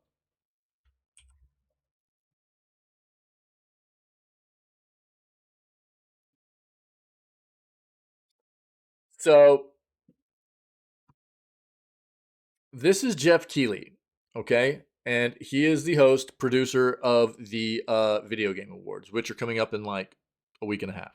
And we'll be watching it, right? Here in the channel. But just in case you don't know, that's who this is. And we're about to discuss a tweet that Jeff pushed out about Dave the Diver, okay? Because there's a lot of contention right now about whether or not, because first and foremost, this game was actually nominated for an Indie Award for the Golden Joystick Awards before I even knew that this was a Mint Rocket, the developer, was a subsidiary of Nexon. And once I found out, I was like, dude, there's no way it should have been nominated. And now it's also being nominated for an Indie Award for the Game Awards. And in that article from the YouTube channel, we pulled up where Mint Rocket has actually explicitly told people they're not an indie studio, yet they're still being nominated for indie awards. And Jeff Keighley has shared his thoughts on the debate surrounding Dave the Diver's nomination for Best Indie Game at the Game Awards. Quote, independent can mean different things to different people, and it's sort of a broad term.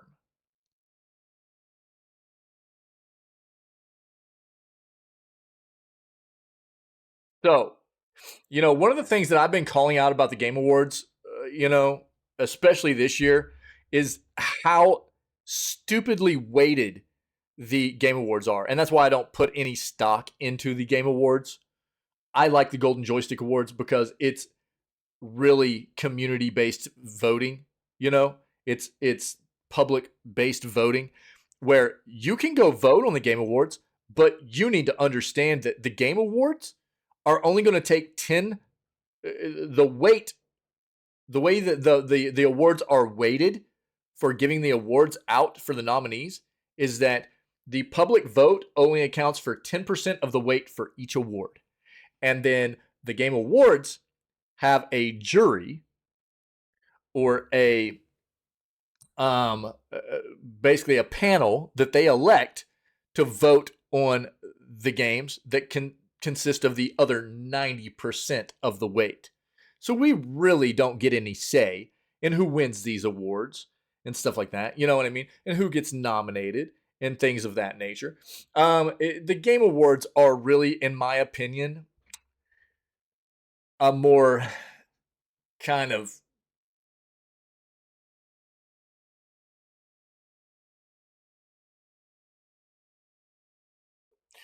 It's more of a politically driven award show for the games industry, if you understand what I'm saying. That's the way this comes off to me. The reason I like the Game Awards is because we get to see a lot of cool trailers and stuff. But this is not a good look. This is not a good look at all. And I state in that article that I posted in chat there that, in my opinion, especially after hearing what what Mitt Rocket has said about them definitely not being an indie studio, if they were to get nominated for these kinds of awards, for indie awards, they should tell the award shows that they don't want to be in the running. They don't want to be nominated. And even if they couldn't pull themselves out, if they won the award, they should not accept it. They should not accept this award if they win it. Absolutely not. Because this is trash. And this is a bad look. Yeah, I know. I don't that's the thing, is that it's hard to tell, because that's the thing, is that like Nexon and Mint Rocket have been public about it, right? They've been public about the fact they're not an indie company. And what's weird is that now you've got like Jeff Keighley being like, well, independent can mean different things. No, independent's not that broad. It's not that broad. You know what I mean? Oh, no way, dude. You're getting snow now. What's up, Tim Wynn? What's up, buddy? It's not that broad.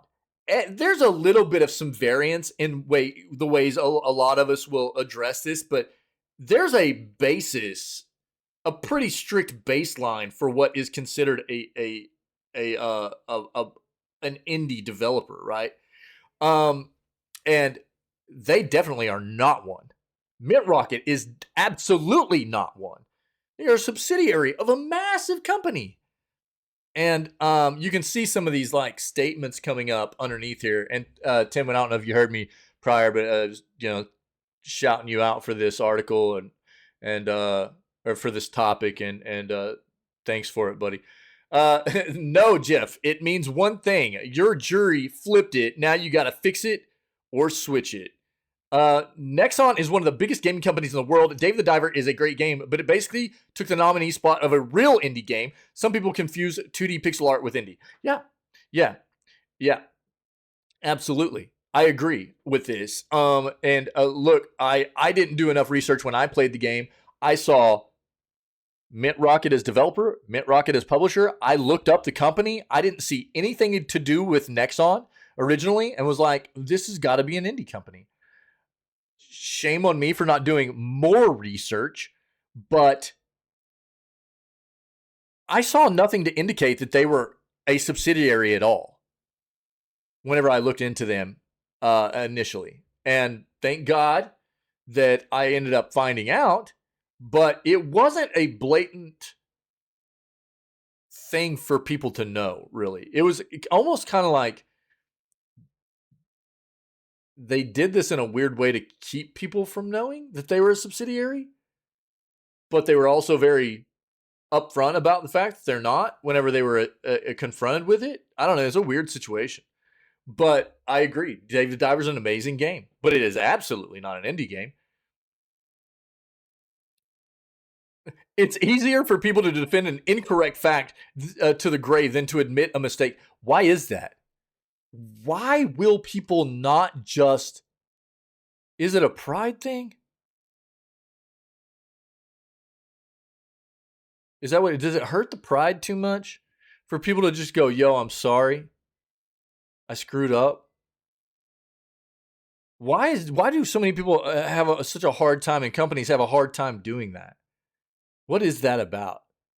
I have so much more respect for people that have that kind of attitude and can actually confront their mistakes. That shows maturity to me. That shows recognition of how to be better moving forward too. And it's just terrible to watch so many people in so many industry and so many companies do this kind of thing on the constant. They will, and dude, this is stated perfectly, defend an incorrect fact to the grave, dude. It doesn't matter how many facts you spit at them to prove them wrong. They don't care.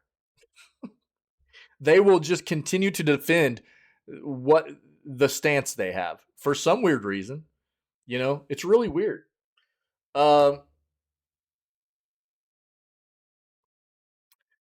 It's an actual word with an actual definition that isn't hard to understand. If you are a dev owned by $1 billion company or $1 billion publisher who owns many games, that's a pretty far stretch from indie. Yeah, that's literally not an indie, dude. So next year we can hope that Call of Duty, FIFA, Final Fantasy, and The Last of Us to be on that list, right? Yeah. Pretty much. Yeah, this is funny. Dave the Diver, not indie. Baldur's Gate 3, actually indie.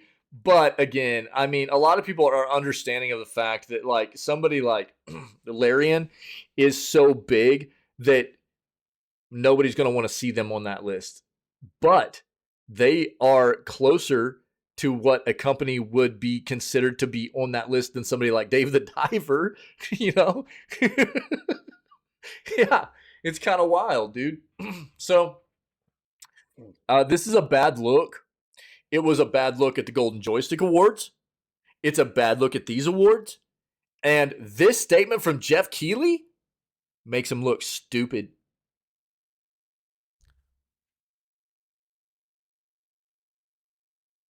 I'll stand by that. If this is a true quote from Jeff Keighley,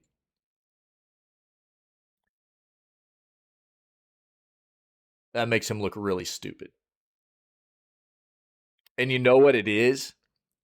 It makes me it's more of a confirmation to me that he is an industry puppet. You know? Really. More than anything else. Just an industry puppet.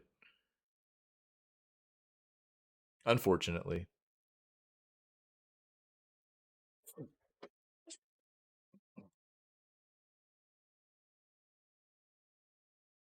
Moving on. Ubisoft blames technical error for showing pop-up ads in Assassin's Creed. Oh my god, dude. This makes me want to throw up. A full screen pop up ad appeared in Assassin's Creed Odyssey for some players this week. Okay.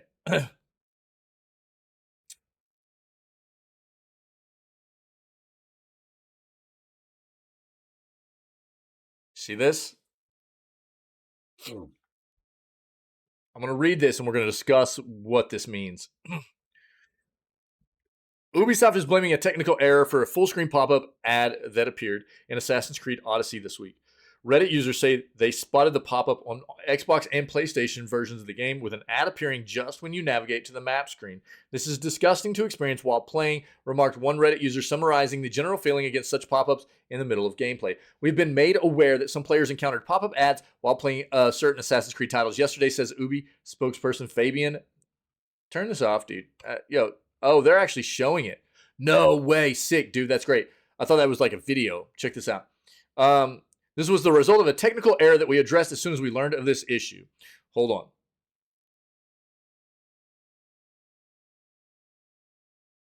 Gross. Hold on. Let me read this.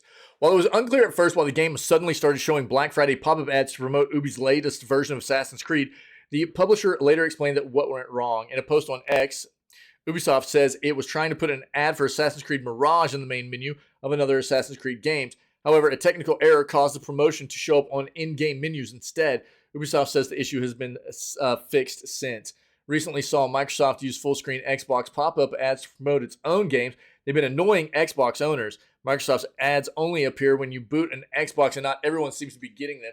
Microsoft and Ubi pop-ups are still very different to the ads we're used to seeing on game consoles. Seen games like Saints Row 2 with ads running on billboards, or plenty of in-game ads in EA game titles since the mid to late 2000s. Full-screen pop-up ads in the middle of the game certainly aren't common. Imagine a world full of games you've paid $70 for and then ads popping up in the middle of gameplay. I truly hope that Ubisoft's technical error never becomes a games industry reality. It will. Look, this is disgusting, but They want to act like this was an error that was supposed to pop up somewhere else. This is a backside implementation that they wanted, I truly believe, was meant to happen here so they could test reaction. Even if it was an error to have it happen right now, it was not a mistake to have it pop up where it popped up. That's a loading screen, a quick loading screen that they found a place where they could have this happen for people. So look, I think that what people need to understand here is,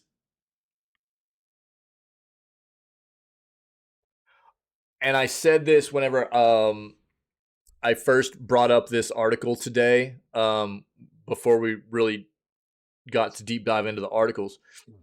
Am I surprised at this? Absolutely not. Especially from a company like Ubi. Okay. We've seen marketing and ads and stuff like that in games for years and years and years. And like they kind of hit on in this article previously, we've seen product placement, things like that, ads.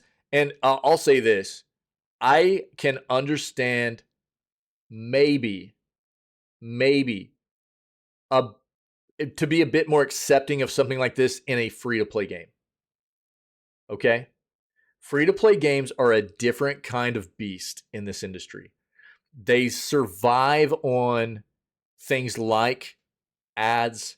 They survive on things like microtransactions and stuff like that. So I'm going to be a little bit more accepting of a free-to-play game, maybe implementing a certain degree of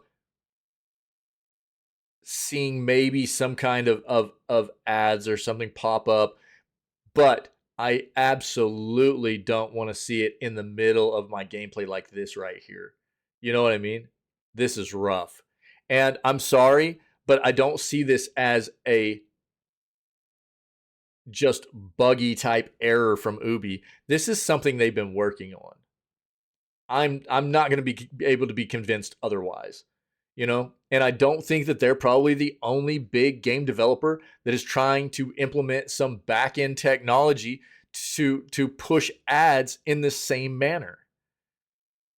There are a lot of big, gross, scummy companies. You guys know the ones we talk about all the time. How many of these big companies we talk about all the time that have gotten to the point of just absolute disgustingness would you really be surprised to see this kind of thing happen from? You know what I mean? So, am I thrilled about it? Absolutely not. It's disgusting. And there's no reason why anybody paying for a game should have to deal with this kind of crap. But I truly believe that they're working on implementations, which is why it was so easy to push out like this.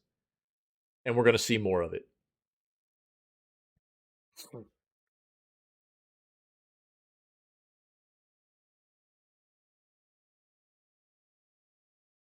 Yeah, that's what they were talking about too, like home screen ads and stuff like that. You know what I mean? So I think people just need to brace for the fact that, look, I've had one good thing to say about Ubi for years on end now, and it was a recent article. It's on the YouTube channel, and it's about how well they've done with the accessibility options in their Just Dance game. It was a pleasure to read. It was a pleasure to watch. It was a great thing to see. But literally everything else I see out of Ubi is just a bunch of disgustingness, dude. It's it's so bad. I don't, you know what I mean? And I'm not surprised whenever I see stuff like this. I'm just not. You know, the yeah, yeah, I know.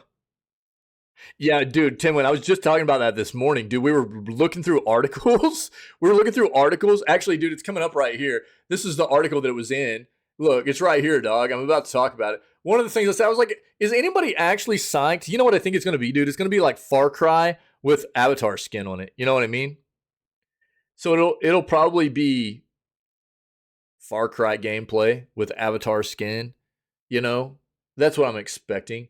And this is what I was saying about it. So, I mean, I'll get off. We'll go ahead and segue into that right now. Thanks for these articles, buddy. By the way, hey, look, man, I don't believe this was just I mean, there's some kind of underlying mechanic that they've been working on to implement this kind of thing. And it might not have been intentional to push it right now, but there's no way this was just entirely just a fluke. Okay. It's just not, dude. Ubi, gross. This is gonna be the last article. We'll talk about this real quick, okay? Whenever I first found this article, funny that you bring that up, Timwin. I was like, is there anybody that's actually psyched about a flipping Avatar game? You know what I mean? Like, I think they missed their window, dude. This game was originally supposed to release like last December, right? With the release of the movie and everything. And I think had they hit that mark, they probably would have done okay with it as long as the gameplay was decent. You know, even if it was just Far Cry skinned Avatar, they probably would have done okay because they would have been able to play off the hype from the movie. But that window's gone, dude. You know, I don't know how many people are going to be able to really entice into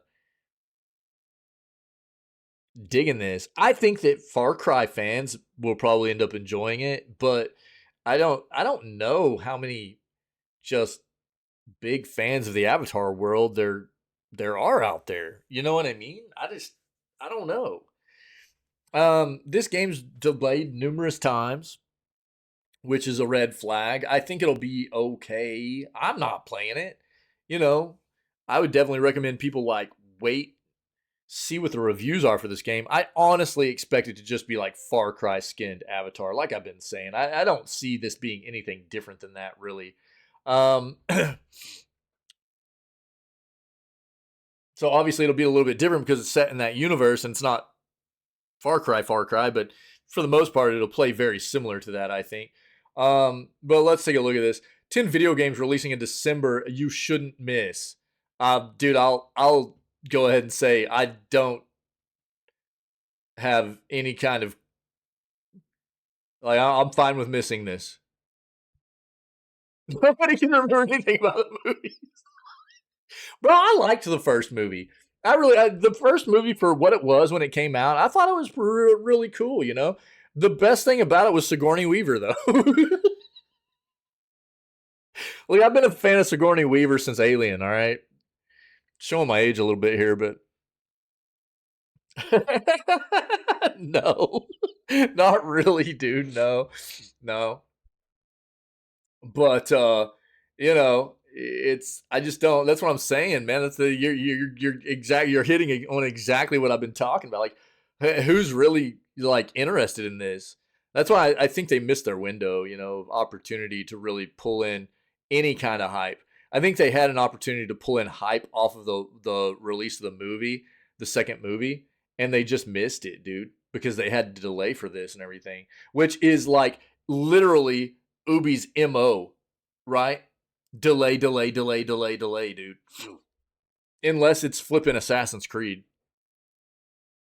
You wonder why? What are you talking about? Flipping Sigourney? Woo! 2023 is almost over. What an incredible year it's been for gaming. It really has been. It has been. Unfortunately, it's been a year of bangers and a year of a ton of layoffs, too. I've got an article on YouTube about that as well. Look, dude.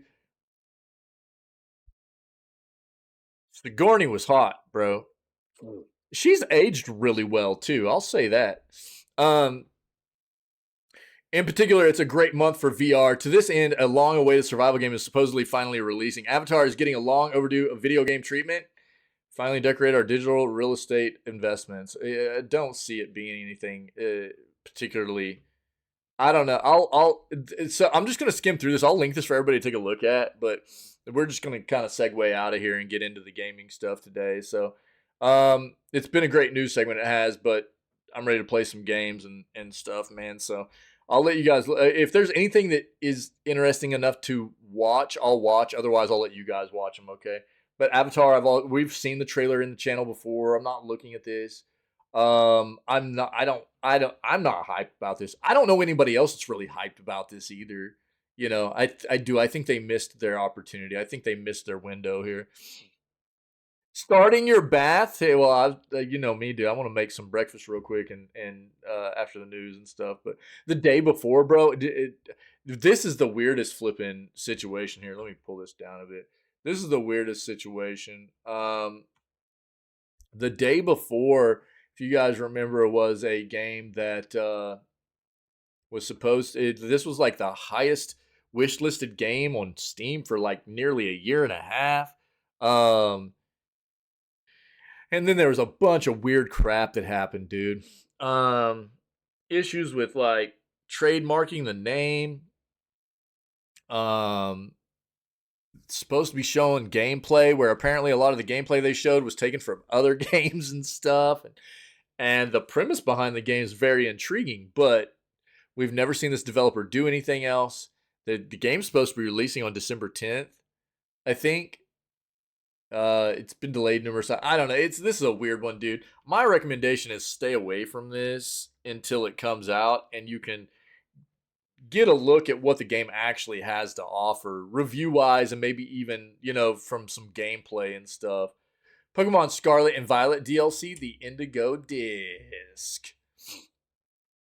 Nice. That's cool. Oh, it's December 7th for the day before. My bad. I was 3 days off there. So we got the Pokemon Scarlet and Violet DLC that is hitting on December 14th. Disney Dreamlight Valley. Let me go ahead and just tell everybody that you should stay away from this because Disney's disgusting. And what Disney does is they like to make these games and put them in early access for years and go, check out our free-to-play game. But it's not really free to play, right? They've got this really scummy mechanic that Disney does. So they'll go, this is our free-to-play game, but it's early access right now. And you can only play the early access if you buy a Founders Pack. So the game's not really free-to-play. But they tell everybody it's going to be free-to-play on full release. Well, then what they do is before they full release it, they change their mind and they go, oh, it's going to cost now.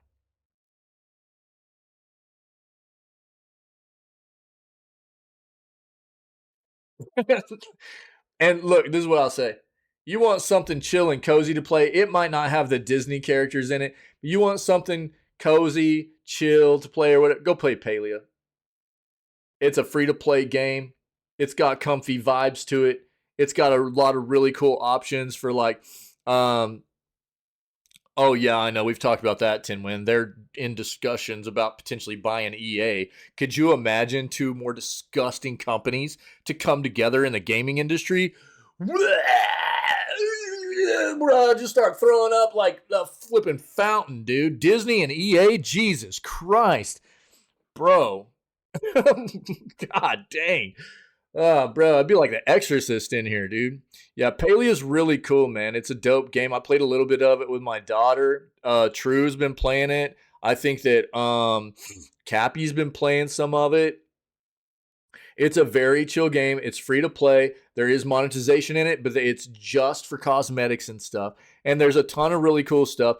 It's a kind of, it's a real homey vibe kind of game where you're just like, there's an entire town. There's a little bit of some mystery in it. You got to go do a little bit of some questing and a lot of resource harvesting. And you get to build your own house and do expansions on it and build a bunch of furniture and stuff. It's pretty cool, man. Yeah, I know, right, Timwin? Yeah, dude, thank God for people like Eric Barone and Concerned Ape, dude, which if you guys don't know is Concerned Ape is the developer name that Eric Barone, the individual, goes by, who is the person that develops Stardew Valley and the upcoming game Haunted Chocolatier, right? So, yeah, thank God, dude, for real indie devs. Jesus Christ, you know? But, yeah, Disney Dreamlight Valley can get wrecked. I highly recommend people do not support this company. Please go play something like Palia, dude. Ugh. Arizona Sunshine too. Yo, you guys seen this? We'll watch this real quick. VR game. This VR game looks pretty good, dude. You know, we've got a lot in common, you and me. We've both been alone out here. Oh, for real, Tinwin? Yeah. when we find fucking patient zero and we chop him up to carry with us, it won't undo what he did. But damn, it's gonna feel. I mean, I don't know anything about this game yet, but just what I've seen trailer-wise. Must be the guy who bit him. I think Arizona Sunshine, the first one, was supposed to be pretty decent, though. Well, for patient zero, like he hasn't made me suffer enough. Is it only PSVR? It might. I thought the Arizona Sunshine, the first one, was PC. It's on Steam and everything, right? It might be on PC too. I'll pull it up on Steam. True. Let me take a look. It might have originally only come out on PSVR 2, but I thought it was on PC as well. Just stay with me. Stay with me. It's gonna be okay, bud. It's gonna be okay.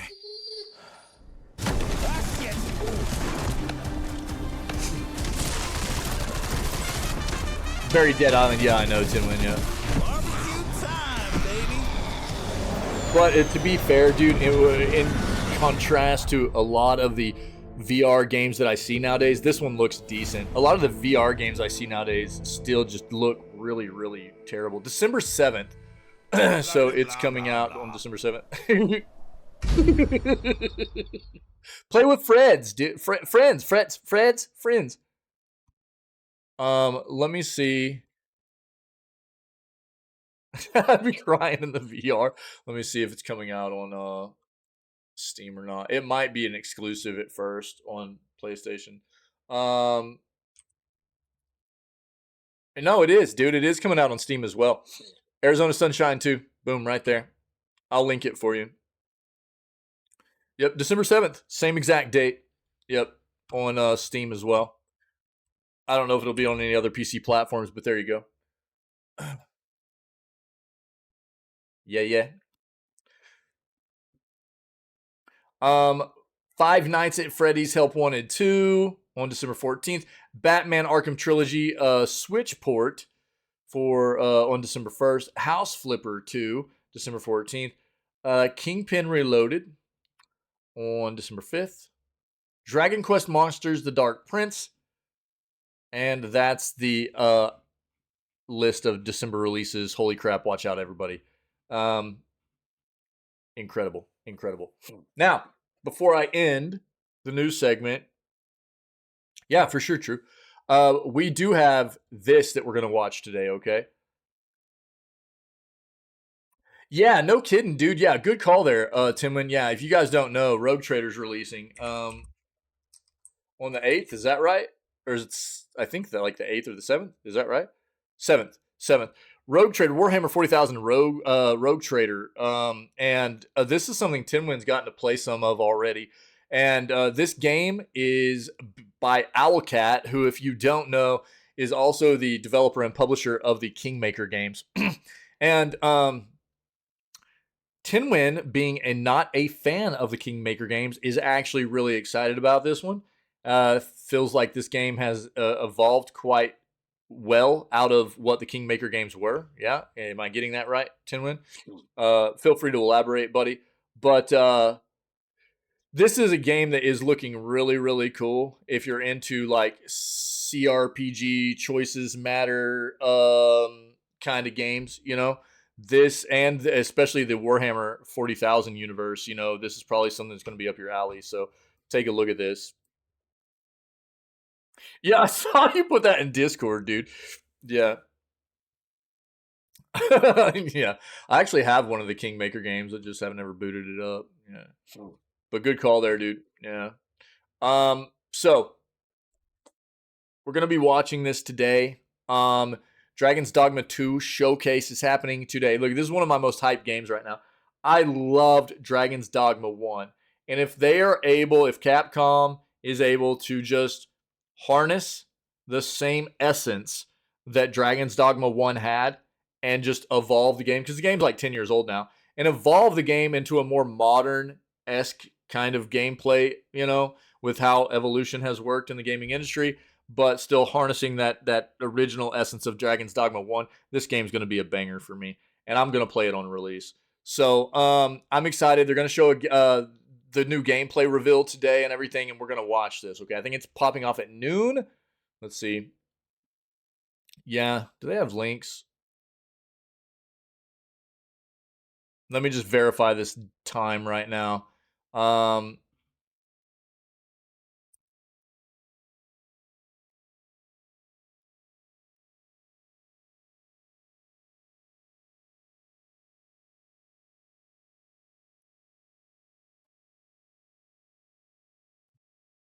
Yeah. So it's going to be right at the end of the stream today, I think.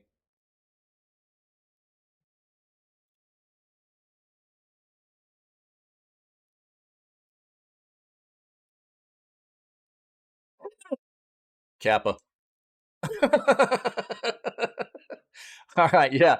Yeah. So about 15 minutes long. This thing's gonna pop off at 3 o'clock this afternoon for us. So should be 3 o'clock PM, which is right towards the normal end of our stream day anyways. So we will just get going with this to end the it's only about a 15-minute showcase and stuff. But yeah, you're right, true. Yeah, for about 4 more hours. No. About 3 more hours. A little under 3 hours now. You can go get the Dragon's Dogma Dark Arisen. I got like 120 hours out of that game, by the way.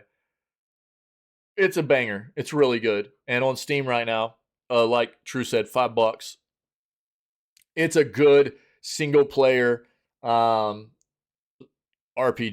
It's very, very good. I enjoyed it immensely, which is why I'm so psyched about this game. And we'll watch this as we end the gameplay today. So we'll pop over here to end the stream. We'll end our gameplay right before 3, and then we'll pop over here and watch this to end the stream today. Cool? Sounds good. Yeah. I'll just leave that up. Fantastic. Let's get some music going. While Pinky's splashing around in the bathtub, rubber ducky in it. They're sure they're pink, but you know. You guys rock, dude. It feels good to do the news, man. It's been like a week since we've gotten a news segment in just because of my holiday break and everything. So, appreciate it. The pink bubbles. Yeah, that's right, dude. That's right. Shout out to Tim Wynn for the help on getting some of those articles and topics in there. And I appreciate everybody contributing to, discussing these topics and everything while we're live. And if anybody's been able to hang out right now and you're not familiar with what we do, this is the way we always jam out, dude, to begin the stream. So 6 days a week, we're here every day but Wednesday. We start off at roughly 6 a.m. CST CDT, kick it off with video gaming news like we're summing up right now. And we have a great time just trying to stay current on what's going on in the industry and talking about a lot of these topics and things that we find through our searches to, keep current.